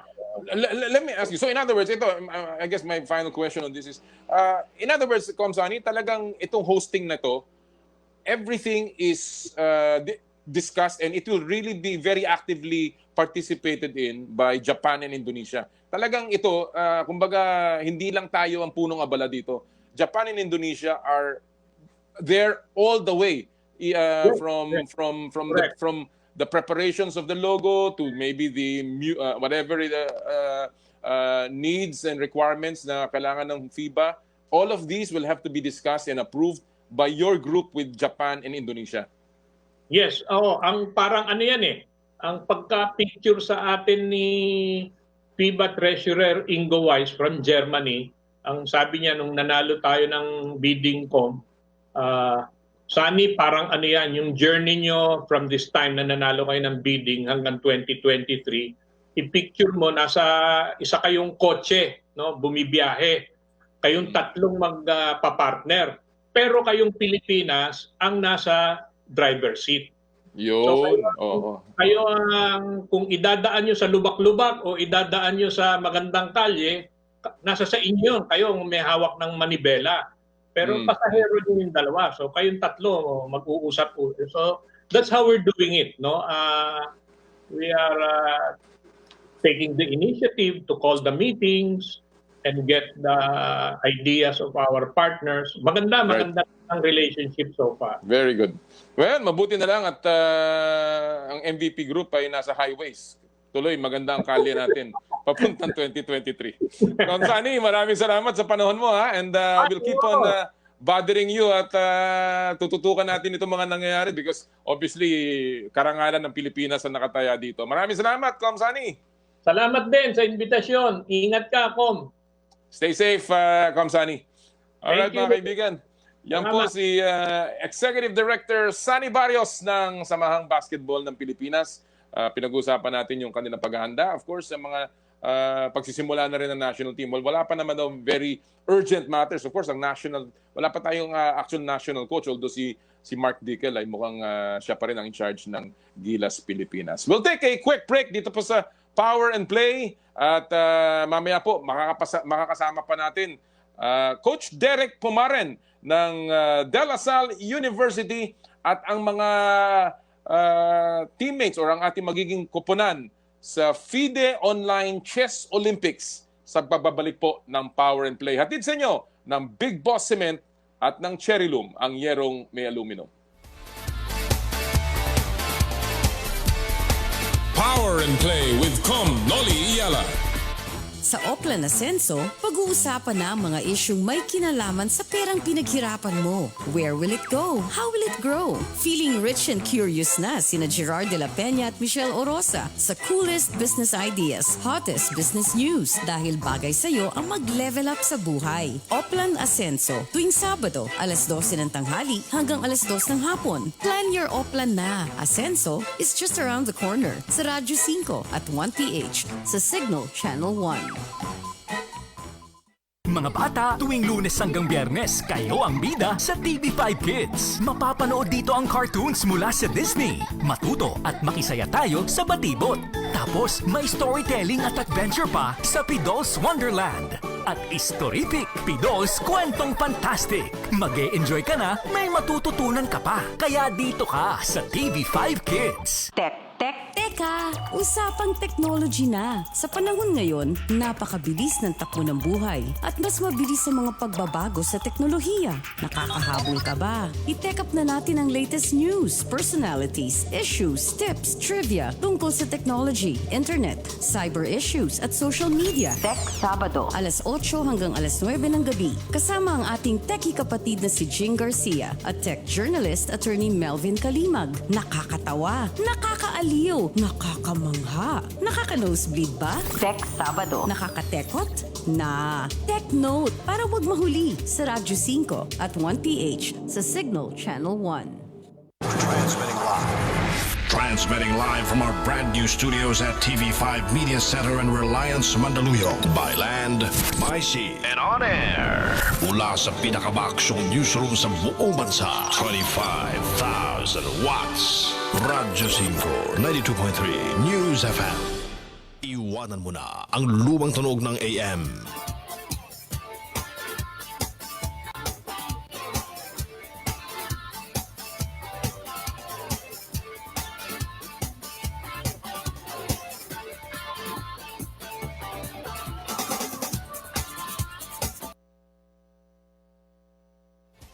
We're back for our second hour, mga kaibigan. Again, we'd like to say hello to all of our listeners sa 92.3 News FM, sa mga nanonood po sa atin sa 1PH Channel 1 on Signal TV, and of course sa Facebook Live and the Noli Iyala YouTube channel. Please like my page and subscribe. Of course, sundan nyo din po ako sa Instagram at sa Twitter, Noli Iyala. Ganun kasimple. Pero yun na, ang ating pong pupulsuhan ay yung pong katanungan na sangayon ba kayo? Sa tingin nyo ba magiging epektibo itong closed circuit ng PBA, yung bahay, practice facility bahay sa pagpapasimula puli ng ating pong PBA season? Well, ito po yung ibang nagpadala na sa inyo, ha? Tingnan natin, hindi naman mababasa lahat ito. But good morning, Sir Noli. Mas maganda sana kung kakayanin ay gawin bubble concept kagaya sa NBA para mas makontain sila sa isang lugar, mas mababa ang percent ng mahawa sila sa COVID. Robert Hoson po ito, masugid ninyong taga-subaybay. Maraming salamat, Robert. Ang problema dyan, napakamahal nung bubble concept ng NBA. Mantakin nyo lahat yun, yung mahigit 300 na player, tapos mga personnel pa, kailangan mong i-house sa isang lugar. Hindi ko alam kung merong ganyang klaseng facility sa ating bansa. Good morning, Com Noli. Pwede ang bahay venue, bahay practice sa PBA basta with strict health protocols mula kay Olfs Orbistondo watching from Barobo, Surigao del Sur. Marami pong salamat. Well, kailangan talaga. Kahit naman sa bagay, hindi lang po ang PBA. Let's observe strictly ang health protocols. I'm watching every Saturday. Much better if the player went to hotel practice. to hotel practice. Parang gusto niya, isa lang area din sila. Medyo anonymous ito. Mula kay Miko Santos, hindi po kayang sundin yung bahay playing venue closed circuit. Nakakainip po sa bahay at ang mangyayari ay bahay, mall, gym, palengke, restaurant, kape, playing venue. Yan po daw mangyayari, sabi ni Miko Santos. Ako, I tend to agree dahil alam mo naman tayo mga Pilipino minsan na hindi tayo pwedeng basta manatili sa isang lugar. Pero again, dito po sa panahon natin, hindi po biro-biro ang magkasakit mga kapatid. Kailangan po tayo ay mag-ingat talaga. Maraming salamat sa lahat po ng nagpadala ng inyong mga komentaryo. Meron pa. May mga pagbati tayo mamaya, babatiin natin lahat ito. In the meantime, gusto ko po magpasalamat sa lahat ng ating mga tagapagtaguyod, ang ating po mga sponsors na patuloy na sumusuporta sa Power and Play already on our 3rd year, mga kaibigan. Pangatlong taon na natin. Of course, maraming salamat sa Big Boss Cement, Big Boss sa Tibay, Big Boss Cement. Maraming salamat po kay Engineer Gilbert Cruz at ang buong staff ng Big Boss Cement. Pag kailangan nyo sa inyong mga proyekto, matibay na kasama, Big Boss Cement, Big Boss sa Tibay. Marami din po salamat sa Cherry Loom, ang yerong may aluminum for your roofing requirements sa inyong pong mga projects, sa inyong mga bahay. Cherry Loom, lalo-lalo na sa tag-ulan. Gusto ko po magpasalamat kay paring Elmer Ngo na kahapon ay kasama natin. Maraming salamat. Cherry Loom, ang yerong may aluminum. Thank you also to Elms Resto Bar Group, home of native itik, is now open in all 4 branches. Alas 10 po hanggang, I think hanggang alas 8 na sila ngayon. Diyan po sa Kapitolyo, Pasig, sa Calle Bistro, Commonwealth, Quezon City. Tawag lang po dyan sa Calle Bistro, 028-240-2032. Meron din po sila sa Robinsons, Novaliches. And of course, sa Poblacion, Makati. Sundan din niyo po ang Elms Resto Bar Group sa kanilang Facebook and Instagram for your advance orders. Thank you also sa mga kasama natin sa Joyride, ang bago niyong kasundo. Use Joyride Delivery and Pabili when buying from your favorite shops and restaurants. Now at our lowest prices ever. You can book all your delivery needs at sisiguraduhin po namin that your goods will safely reach your destination in no time. Available throughout Metro Manila at sa mga ilang lugar ng Rizal, Cavite, Bulacan at Laguna. Download now, Joyride, and happy move and enjoy the happy and joyful experience. Ang inyong bagong kasundo. Meron po kaming bagong mga produkto, Taxical, dyan sa Antipolo. Marami din po salamat sa MP School of Makeup Artistry, ang Makiledge School of Makeup and Artistry, our official hair and makeup sa Power and Play. And of course, gusto ko ba magpasalamat sa Skin Clinic, your face and body anti-aging center. Do you have any skin concerns? Skin Now has online consultation from Mondays to Saturdays. Bukas na rin po sila sa Alabang. Kailangan lang po ninyong mag-advance booking. Text with details pag may mga skin concerns, 0917-890-1640. We can also accept orders for your needed skin. And of course, mag-advance rin po kayo, mag-advance booking para sa mga appointments niyo for your skin concerns kay Dr. Gisela Sarmiento and Doc Richie Sarmiento. Thank you so much sa lahat po ng ating mga nakaagapay sa Power and Play on our 3rd year. Again, yung pong ating Power and Play Pajak, yung ating pong programa, mamaya sasabihin natin kung sino ang mga tatanggap ng ating next set of bicycles. Alright, at this point mga kaibigan, we are ready for our next set of guests. Alam niyo po, meron ngayong nulunsad ang FIDE dahil nga dito po sa pandemya, nakansila o na-postpone yung pong Chess Olympiad na dapat gaganapin sa Moscow. Instead, naglunsad po ang FIDE, yung pong International Chess Federation, ng tinatawag na Online Chess Olympics. Noong July lang ito kagad in-announce, but yet ang Pilipinas po handang-handa dahil dito sa ating mga makakapanay ngayon. Walang iba kundi ang ating mga miyembro ng Philippine team, si Grandmaster Darwin Lailo, si International Master Haridas Pascua at si International Master Paulo Bersamin. Good morning, gentlemen. Magandang umaga sa inyo lahat. Magandang umaga po sa inyo and Morning po. lahat po ng Maraming mga salamat. viewers. Maraming salamat for coming on. Una-una, hindi ba may labang kayo ngayon, Darwin? Meron na ba kayong qualifying today? Yes sir, 10 a.m. pa naman po. Okay, 10 a.m. So bibilisan ko to para hindi na mawala yung utak ninyo, ha? Let me go to you quickly, Darwin. No? You are a two-time national champion and you're now in this rapid online. Are you confident? In fact, one of the people na kasali dito is Joey Antonio, no? Na tinalo mo last month. Are you confident na ikaw ang pwede mag-qualify para dito sa FIDE Online Olympics? Excited po sa mangyayari today hanggang bukas. Kasi halos lahat po may chance. Kasi kung sino man po manalo, deserve naman po mag-represent sa FIDE Online Olympiad. All right, Paolo, you are also a winner of back-to-back tournaments sa ating online chess series, yung Philippine Bullet Chess Championship. Bakit sobrang komportable ka tila sa rapid? And is this something na pinaghahandaan mo talaga, Paolo? Medyo ano lang po siguro, mas gusto ko po yung shorter time controls kaysa sa mas mahaba. So sa online po kasi bira yung classical chess na long game. So yun po, kaya almost lahat ng time control may sila. Okay. Haridas, I know that you have already acquired your third GM norm almost 5 years ago. At kailangan mo lang mag-breach dun sa 2,500 na rating, no? Is this part of the motivation and will this tournament actually count para sa rating mo just in case you do well and maybe get finally yung elusive na GM title na hinahangad mo?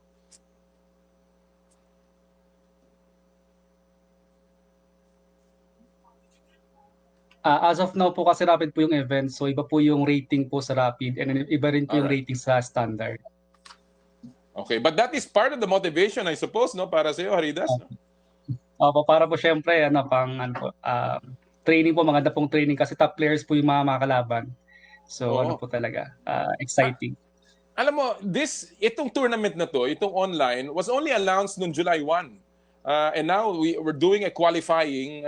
Mga kaibigan, kung hindi niyo po alam, ang lalahok po dito ay 6 na player pero may mga requirements sila, no? May kailangan na it's a mixed format. Kailangan ng babae, kailangan ng 2 junior, and of course may mga reserves, no? And kayo, Darwin, Haridas, and of course Paolo, you're all in this qualifying tournament this weekend para pumasok diyan.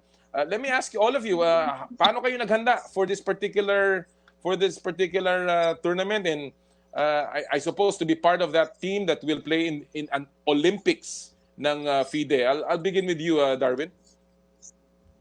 Yes sir, halos last year pa rin kami prepared kasi last year pa rin yung elimination namin para sa Chess Olympiad, kaya lang hindi nga po natuloy dahil sa pandemic. Pero buti na lang may online pa rin, tuloy pa rin po yung laro ng mga players. Paolo, were you already preparing dito? Dahil alam naman natin, you were supposed to be part of that World Chess Olympiad sa Moscow. Pero again, na-cancel lang yan, no? So, handang-handa ka na ba talaga? Para sa qualifying naman, nag-practice lang po at konting review ng mga dati na pong naaral. So, anda na po. Ikaw naman, Haridas, ano naging reaction mo doon sa cancellation ng Chess Olympiad where you were supposed to be part of the team? Namin kasi sure kung kami pa rin po yung sa next year. Parang i-announce pa rin po, pero syempre lagi pong as a Philippine team member, lagi po talagang handa kahit ano pong mangyari anytime. Okay. Iba ba ang preparation ng ninyo for an actual over the board from an online? Iba ba yung training na yan Maybe I'll start with you, Darwin. Iba ba ang paghahanda niyan? Dahil sabi nyo nga, iba ang oras dyan, yung time control. Yes sir. Lalong ibang-iba kasi minsan pwede pong mouse slip, may mga ganun chance. Kaya sa cellphone, bigla magkamali yung pindot. Hindi tulad po sa over the board, talagang hawak mo talaga yung pyesa bago i-move. Kaya medyo kailangan mag-adjust din po talaga. Paolo, iba ba ang strategies dyan? And iba ba ang rules? Or is it just the same? In the sense na pare-pareho lang naman ang ginagamit ninyong strategy?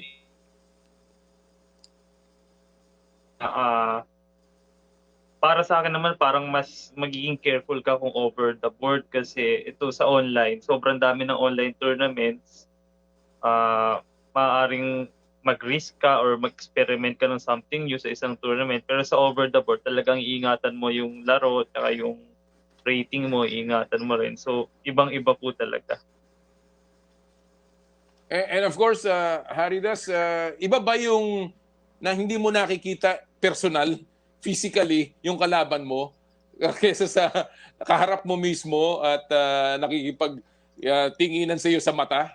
Is that a different feeling when you prepare and when you actually compete? Opo, as online po kasi parang mas less po yung pressure, tsaka less po yung kaba kasi may parang may presence yung kumbaga pag over the board po medyo kakabahan pa kayo eh. May mga nerves. Pero dito po at least sa bahay, medyo komportable so less po yung pressure at least sa online. Do you share the same sentiment, Darwin? Kasi ikaw mas experienced ka diyan.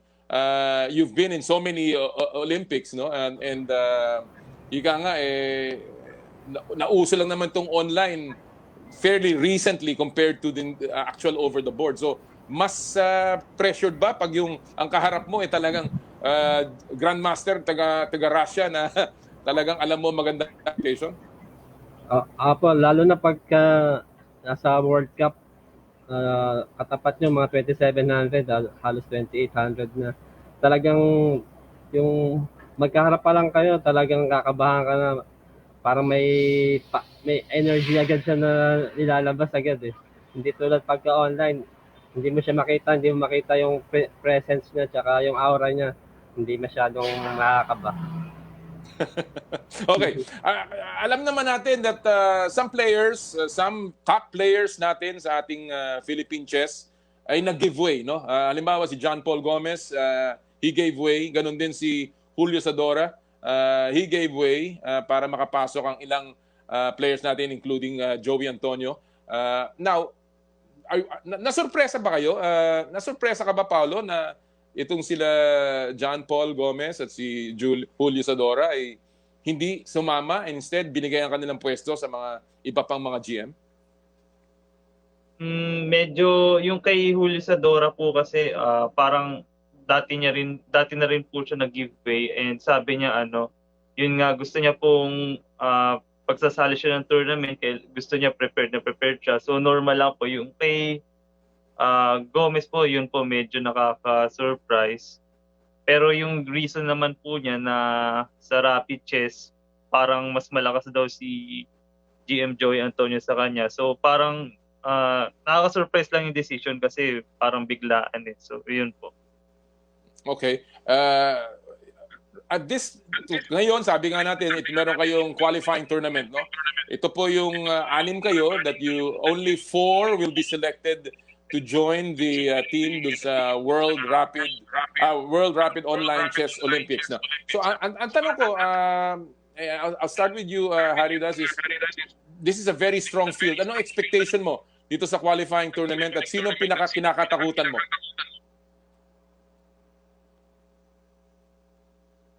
Sa top players. Syempre po, to be honest, since top players po yung kalaban, so hindi naman po siguro takot, pero yung parang may tendency po talaga na kahit sino po is pwede po mag-champion. Kasi po since top players. And syempre, yung expectation ko po is at least po sana ma-qualify.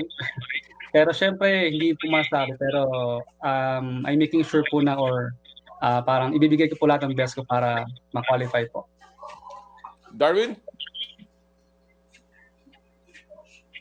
for at least, or kung hindi man pala rin, happy na rin ako kasi naging part ako nung itong playoffs namin. Tsaka masarap din magsusubaybay pa rin sa laro nila July 22 hanggang August 30. And of course, Paolo? Ano nga, puro tulad po ng sinabi ni Harry, malalakas din po lahat. So, parang yung pressure na nawawala. Kasi nga, kahit sino pumasok, almost same strength po, ganun, magkakalapit lang. Talagang, kung sino yung nasa condition sa tournament na to, yun yung papasok. At eventually, deserving talaga yung papasok po para sa magre-represent sa Philippines sa online Olympiad. Alam natin na meron ding under 20 at saka na babae and of course lalaki na dapat pumasok. Would you know kailan yung qualifying din ng under 20? Is there a qualifying or ito pipiliin na lang ba? Darwin? Same din po yata yung schedule ng playoffs nila. Ngayon din po tsaka. Ngayon din. Okay. So maglalaban-laban din sila. Alright. Recently, si Sander Severino won a world championship in, of course, in the physically disabled na tournament for rapid chess. And it seems like rapid chess is now becoming very, very popular. Lalong-lalo na sa panahon ng pandemya. Is this something that you are supportive of or mas preferred pa rin ninyo ang over the board? I'll ask you muna, Harry. Sa akin po siguro, mas prefer ko pa rin po syempre yung over the board kasi doon po magkakaroon po tayong titles, Grandmaster, International Master, and so on. While online po, although may kinakandak din po yung FIDE na rated tournaments, pero iba po yung over the board na tournaments, which is mas pinaprioritize po.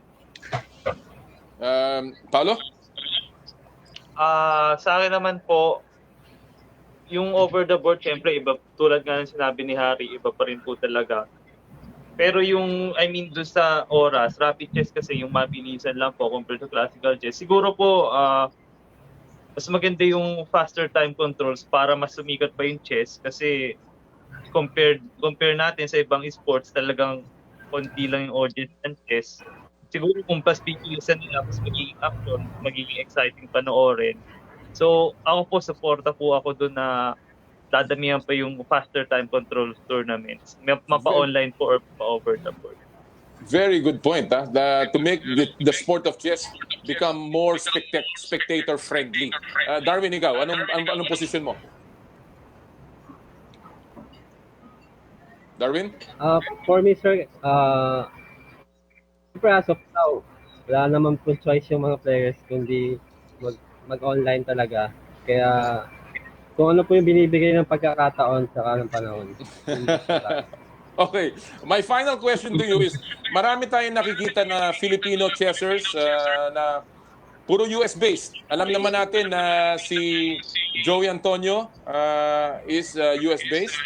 Mark Paragua, of course, we've seen Wesley so migrate to the US. Ano ba to? Coincidence ba to na napunta lang sila sa Amerika or by necessity dahil hindi masyadong maraming tournament dito, kulang ang prize money na kailangan pa sigurong magkaroon ng bigger tournaments para talaga maging total career for you guys ang chess, ang paglalaro ng chess. I'll begin with you, Darwin, because ikaw ang pinaka-experience dito.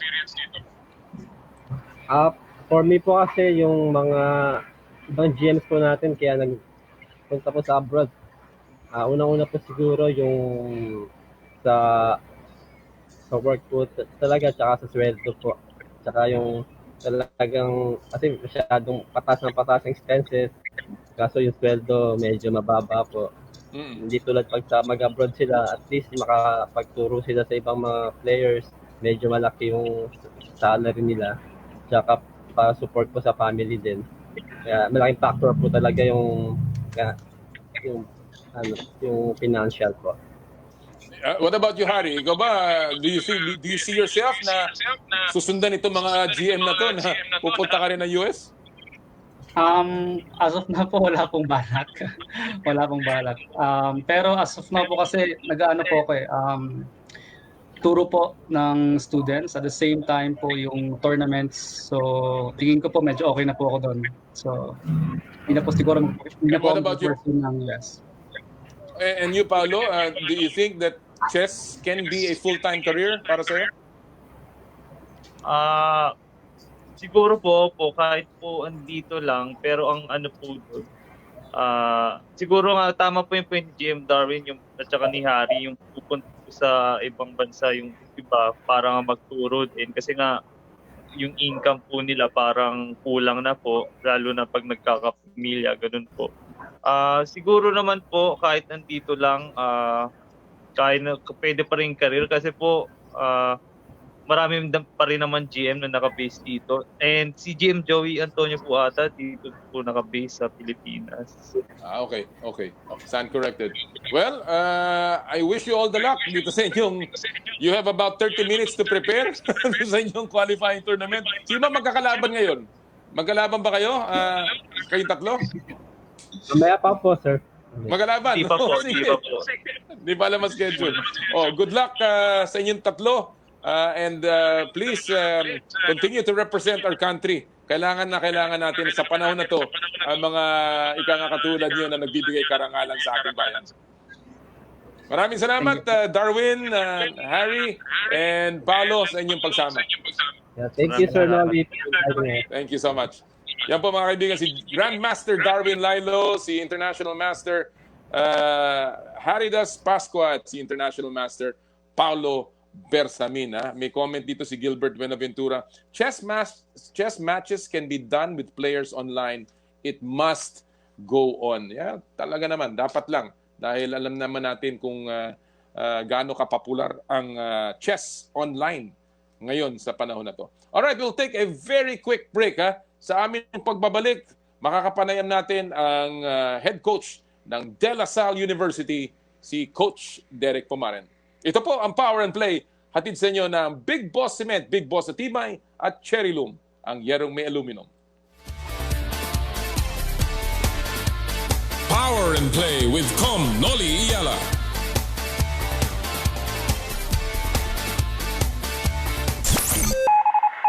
Ang oras, 9:35. Oras sa Radyo 5 ay hatid sa inyo ng Fuji Denso. Fuji Denso Home and Commercial Appliances, where you get reliable, durable, and energy-saving features in all our products. So choose wisely. Choose Fuji Denso. Fuji Denso is available in all leading appliance stores nationwide. Fuji Denso, quality above all.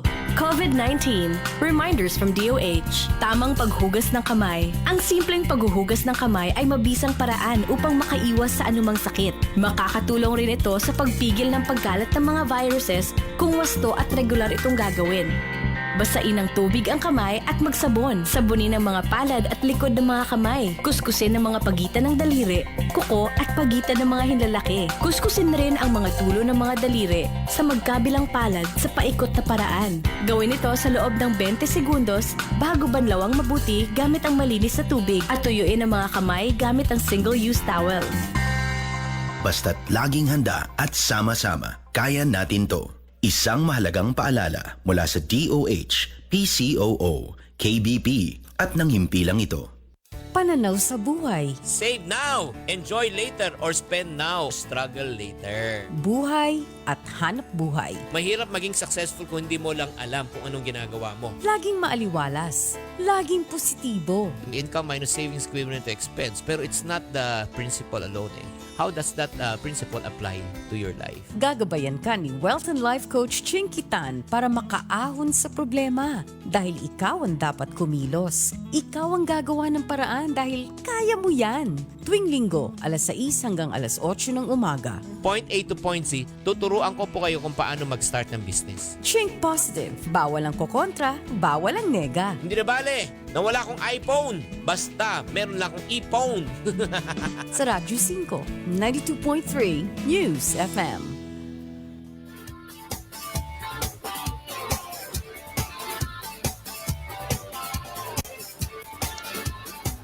Isang magbate kay Mami Virginia Fermina from San Pedro, Laguna, from Cecil Fermin, isa pong nanonood sa atin. Hello also to Love Viraya, ang ating mga kasama sa SBP. Si Gab Ferreras, ang aming nakasama dati. And of course, mga lahat po ng mga nanonood. Mamaya, babatiin pa natin kung may oras tayo. At this point, mga kaibigan, we're very fortunate. No need for introductions. A decorated coach, a well-respected coach. And of course, now the head coach ng De La Salle University. Ang tawag sa kanya, Manong Derek. Ang tawag ko, Coach Derek Pumaren.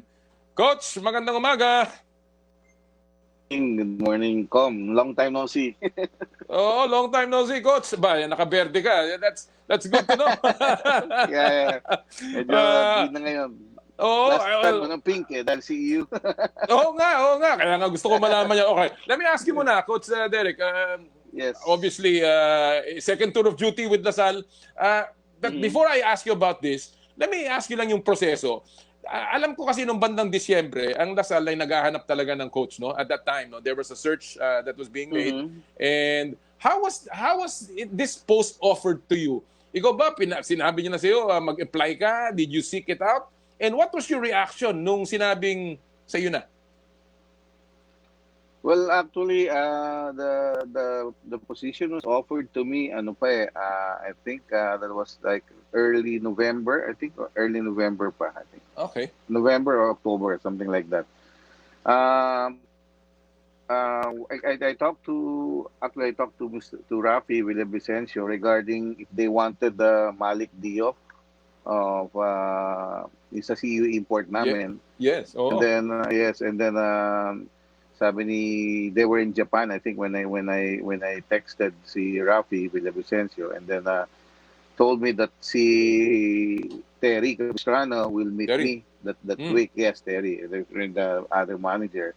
So nung nag-meet kami, and I was surprised that it was offered to me yung job for head coach for La Salle. No? So nagkaroon ng negotiation, actually right before Christmas,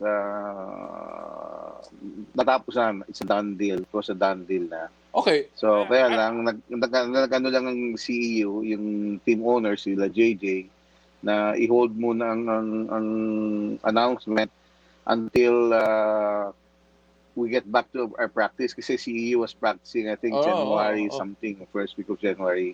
So, pinagbigyan ng La Salle na ganun ang usapan, and then after that, in-announce na namin yung January 8th yata or something like that. Yeah. So it was, in other words, ito naman a mutual parting of ways with CEU, no? Obviously, no? Wala namang... Yes. It was an expired contract o talagang... No. I don't really have a contract with okay. So parang with JJ, parang close family, you know. Tama yan. So, even the president of La Salle called him that regarding that. So, kasi La Salista din si JJ. Okay, so, yung usapan ninyo with Terry Capistrano, with Rafi Villavicencio, were there any marching orders? May mga sinet ba na goals for you? And on your part, were there any promises promises made to the La Salle community? No. I cannot promise anything, you know. A coach cannot guarantee a championship, but it comes with the acceptance of the job, di ba? As a head coach ng La Salle, na to win the championship. Siyempre, hindi naman mukha ng coach yan na hindi. Medyo masama lang ang position for the last 2 seasons dahil we're out of the Final Four, no? So right now, ang immediate goal ng team is to make it to the Final Four. And, I didn't accept the job just for the job. I came here to win. I came here to help La Salle, no? Get back to the Final Four and eventually winning the championship. Okay. So this is your second tour of duty sa La Salle, Coach. You were there at the start of La Salle's campaign sa UAAP. You gave La Salle the first ever UAAP championship ng eskwelahan, and you had back-to-back championships, of course, back in the late 80s, 89, 90 to be exact. How different, Coach Derek, itong pangalawa mong tour of duty from your first? I mean, ang feeling man lang. Let's start with that. What does this mean for you, and how different is the feeling for this second time? Well, ang ano niyan, ang totoo niyan, parang I had a gut feel that I'm gonna be back, no, with LaSalle, the two coaches. So parang when LaSalle coaching job got vacant, parang feeling ko that I'll be going back to coach LaSalle. So I don't know why, no, parang siguro it was in God's time that I'll be handling LaSalle again. So para bang the way I see it, that God prepared me for this job, no. I handled I was supposed to be just the general manager of CEU, but all of a sudden there was a change of coach right before D-League, so I had to handle CEU. So parang piniprepare niya ako for the big time, and which is going back to, I mean, it's the same.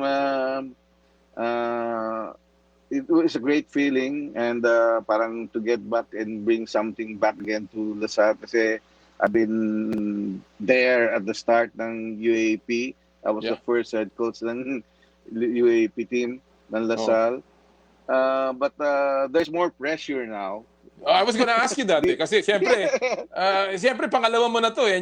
Alam nila, champion coach ka, you brought a championship to LaSalle, and and all of a sudden wala nga sila sa Final Four, no? I mean, LaSalle has not been in the Final Four for the last 2 years. Mas malaki yung pressure siguro. Mas malaki ang pressure, definitely. Nung tinanggap ko naman to at saka pinagsipan ko, I know what I'm getting into, no. So it is not, as I've said a while ago, na hindi ako nandito for the coaching job lang, no? I'm here to win, no. I'm here to win. So yun ang trabaho ko talaga eh. kasama ng trabaho ng coaching yan eh. Ang pressure, coach? Sabi nga nila, yun daw ang job description eh.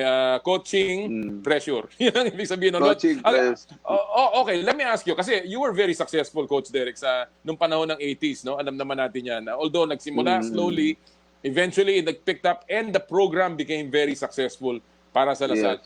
Ano ang mga leksyon na nakuha mo or that you learned back in your first tour that are still applicable sa tingin mo sa iyong pagbalik sa LaSalle program?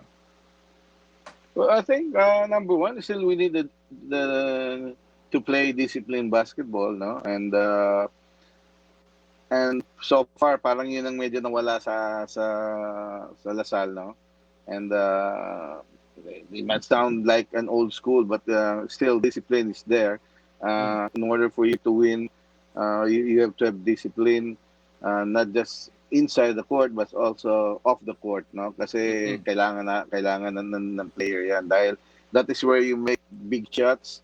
That is where you don't make mistakes when you play disciplined basketball, because if you just gang ho, then eventually matatalo ka rin, di ba? Even though you've got a more talented lineup than the other teams. And I think Ateneo that so far has been very successful in the last 2-3 years.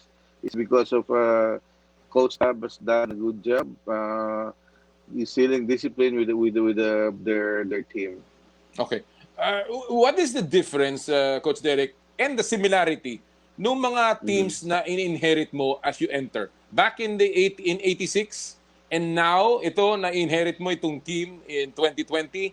Ano sa tingin mo ang differences in terms of strength, in terms of character, in terms of maturity, and of course also ano naman ang similarities nitong mga koponan na nakukuha mo ngayon?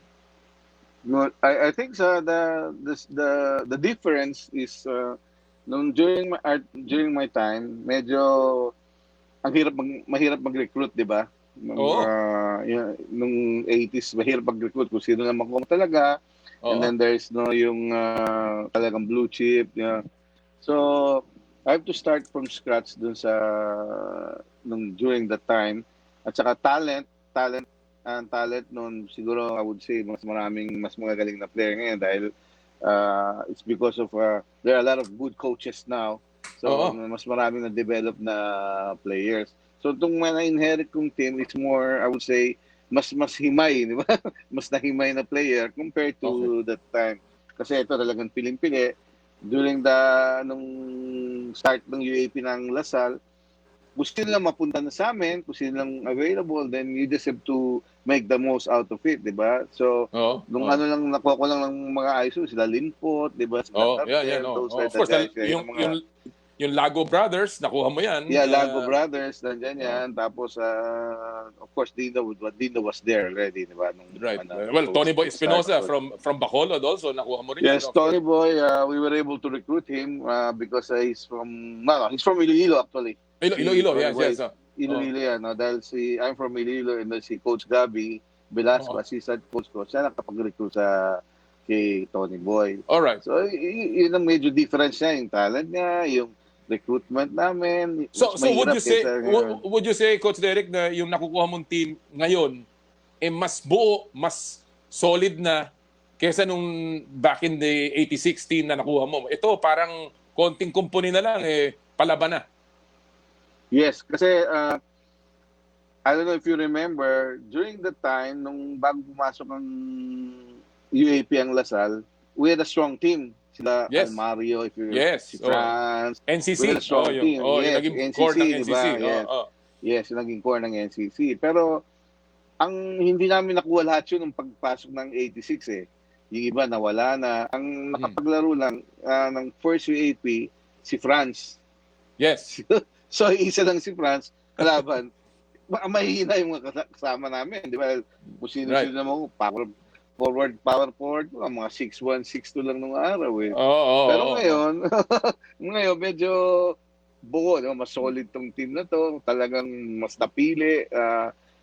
They have experience playing in the UAP. They've gone good training nung high school. So, it's a different team. No? Okay, let's talk about your team now. Sabi mo nga, ito, mas solid na to. Who are among the carryovers? Yung mga naiiwan? Of course, we know Aljun Melencio will be there. Baltasar will still be there. Yes. But sino sa tingin mo ang will have the step out year? The big year for the Archers? At sa tingin mo, Coach Derek, kaninong team ito? Whose team is this talaga? Who is the leader of this team? All right, now it will be the two guys that you mentioned, si Aljun and si Baltasar, si Balti, no? But siguro more vocal, more will be Aljun, but si Balti is a leader, and he lets his play do the talking, no? Yung playing niya. So yun ang pagka-leadership yung dalawa. So the two will be their team this coming season, no? Itong 83 season. Yung dalawa Now meron kami nabasa na Lasal is in a serious build-up, kumbaga arms race. Nakakuha ang Lasal ng napakaraming magagaling na player. And let's just go down the list. Jonel Policarpio ng Mapua. What does he bring to the team, Coach Derek? Well, he's a guy that can play 2, 3, and 4 position. So he's long, very athletic. He can shoot outside. He can play inside. He can fit into the system namin, that can run, that can press, and that will rebound. And it will bring a lot of energy for us also. CJ Austria, nanggaling sa UA. Yeah, he's a slasher type, no? You know, yung kailangan ko lang ngayon yung slasher type, lulusot, those type of type. Now, when you need to score, things are not going right, then you can go to him and we can get into the free throw line. Alam natin kung ang pinakita niya nung panahon niya sa juniors, no? Of course, you have other players like Eman Galman, there's Miguel Tan, and Warren Calara. Miguel is with UP. Sorry. Napunta sa UP. Okay, hindi napunta sa Lasal, no? Okay, so okay, with all these players, and there are two players na sabi ko nga kanina, Lago Brothers. Ito ngayon, may bago ka na naman brothers. These are Ben and Michael Phillips. Can you just tell us a little bit, itong si Ben and si Michael, how did you get them? And I understand these are two top players coming in for Lasal. Actually, they were already with LaSalle when I boarded. When I came in, Michael, probably the tallest among the brother, He plays also the 4, a lot of energy, intensity. His passion is right there. He will rebound all the time. Very active. He's very active. So he is eligible to play this coming 83 season because he's incoming freshman. Incoming freshman. And the brother is probably a little bit shorter. He is not that athletic as Michael, but he gets the job done. He's an inside player. He will rebound. He will bang. He's the better builder. Tapos he will shoot the outside shot also. But what I like with sa dalawang to is yung even sa bench sila kung mag-cheer, it's different. Different. Mag-cheer. Yeah. Talagang bigay todo. The attitude, wala kang mga questions sa kanila. Well, it's going to be a very interesting year. Of course, hindi pa natin alam kung kailan magsisimula ang inyong season. So, let me ask as a final question, Coach Derek, dahil naubusan tayo ng oras, is yes. How do you see the team? How is it looking? And are you very confident that this team that you're building, putting together, will compete even against the top teams like Ateneo and UP?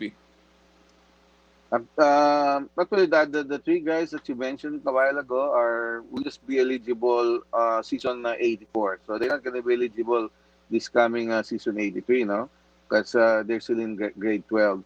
But I think that we will be with the team that we're going to field in this coming 83 season will be competitive naman, I'm sure. There's no use of us joining if we're not going to be competitive. But sad to say, medyo nantala ng konti dahil sa pandemic, dahil we only started I think middle of January. So dapat ngayon medyo nakukuha nila yung sistema. But right now, we just have to improvise, kahit wala kami, that I still make sure that the team will be ready come the time that we're asked to practice. Kaya since nung lockdown, up to now, we do Zoom training, from Monday to Friday, five times a week. So it's a mixture of everything. We do yoga sometimes, and there's boxing, and then we do like video, show the players on what we're doing. So, ganun good time. Para hindi rin nabuboard siya. Nakaka-board din.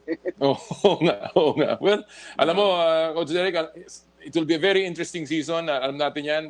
Especially ngayon, nandiyan ka na. You're at the helm. I'm sure the LaSalle program has direction. Of course, we're all sad that we lost Boss ECJ, one of the biggest supporters of the team. About that, yeah. But I'm sure you will be dedicating this season to Ambassador Cojuangco. Good luck, Coach Derek. Thank you, Tom. Good to see you. Good to see you, and you're looking good. Yeah. You're looking good in green. Good also. Animo Lasal. Animo, yes. Maraming salamat. Yan po mga kaibigan. Thank you. Yan po mga kaibigan, si Coach Derek Pumaren ng De La Salle University Green Archers. Nako, ang gandang laban nito. Pagka nagkataon na, kasi ang lakas ng Ateneo, lumakas pa ang UP at nagpalakas ang LaSalle. So ngayon, talaga pong, and of course, hindi naman matatawaran ng Adamson, hindi po matatawaran ng FEU.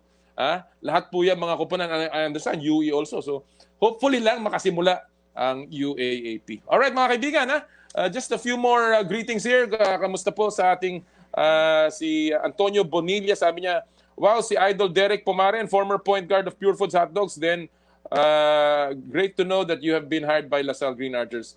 Top management to be its head coach once again. You can do it, Sir Coach Derek. We have high level of confidence in you as you handle the head coaching chores of De La Salle University. Kamusta rin po from Antonio Bonilla. Sabi niya, good morning, Attorney Noli, and all the hardworking staff of Power and Play. More power and milestones to achieve for our favorite sports program. All right, mga kaibigan, I'd like to thank all of our generous sponsors who have contributed sa ating Power and Play Pajak, Big Boss Cement, Cherry Loom, of course, Joyride and Happy Move, the LaSalle Green Hills Batch 80. Kita nyo, mga kaibigan natin sa LaSalle. Arben Santos at ang Sinabon, mga kaibigan, marami po salamat sa inyo. Judge Monique Kisumbing Ignacio, Dr. Bonnie Mendoza, Mr. Cesar Campos Jr. ng Singapore, and of course, Pepsi Cola yan, si Larry Lebron, ang ating kaibigan, all the way from Lasal. Puro mga Lasalista to. Mon Torres and si Paul Alejandrino all the way from the United States. Thank you also to Sevi Oliva and lahat po ng mga anonymous na nagbigay sa atin ng support na ayaw magpabanggit. Your generosity has been incredible. At ang mananalo po ngayong araw na ito, ang aming pong pagbibigyan ng dalawa na namang bisikleta sa ating pong padyak para sa pagbangon bisikleta alay sa inyo. Ang una po nating bibigyan ay si Romeo Mondihar. Siya po ay tiga Angono, Rizal. Isa pong mananahi. Araw-araw po, 1 kilometro ang nilalakad niya mula sa kanyang bahay patungo sa kanyang trabaho. Matagal na siya pong sumusubaybay sa Power and Play at sabi niya daw ay malaking tulong po ang mabigyan ng bisikleta ang kanyang pamilya dahil talaga namang hirap na hirap po siya na pagtagpiin lamang ang kanilang pangangailangan pang araw-araw. Ang kanyang sports idol, si James Yap. Congratulations kay Romeo Mondihara. Ipapadala po namin sa inyo ang inyong bike. Ang ating po susunod na bibigyan ng bisikleta ay si Celeste Medes. Celeste Medes. Siya po ay taga Pateros. Humihiling ng bisikleta para sa kanyang asawa na wala pang pandemya ay naglalakad na po araw-araw papunta at pauwi mula sa kanyang trabaho sa BGC at Green Hills. Sus Mariosep, naglalakad pamula Pateros hanggang BGC at Green Hills para daw makatipid ng pamasahe at maibili man lang ng gatas ng maliliit na anak at bigas ang matitipid sa pera. Sus ko. Ang kanyang asawa ay 49 na anyos at installer po ng salamin sa mga building, yung tinatawag nating Spider-Man. Delikado pa yung trabaho nito. Ang kanyang pong sports idol ay si Robert the Big J Jaworski. So, Celeste Medes, para sa iyong asawa, bibigyan ka po ng bisikleta ng Power and Play. Again, kami po ay nagpapasalamat sa lahat ng nagpadala ng inyong mga entries. Patuloy po kayo magpadala sa aming Facebook page. Lagyan nyo po ng hashtag Power and Play Padyak. Like our page, like our YouTube channel, at ilagay lang nyo po kung bakit kayo ang dapat bigyan namin ng bisikleta. Again, congratulations, Celeste Medes ng Pateros at si Romeo Mondihar ng Angono, Rizal.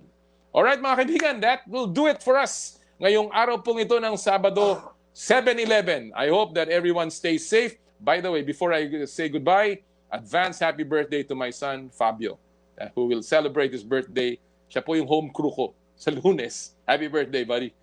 Alright, mga kaibigan, yan po ang Power and Play ngayong Sabado ng umaga. Magkita-kita ulit tayo next week. Tandaan nyo po, pag Sabado, bawal ang masungit. Stay safe. Ad Maiorem Dei Gloriam, all for the greater glory of God. Happy Sports Weekend, mga kapatid.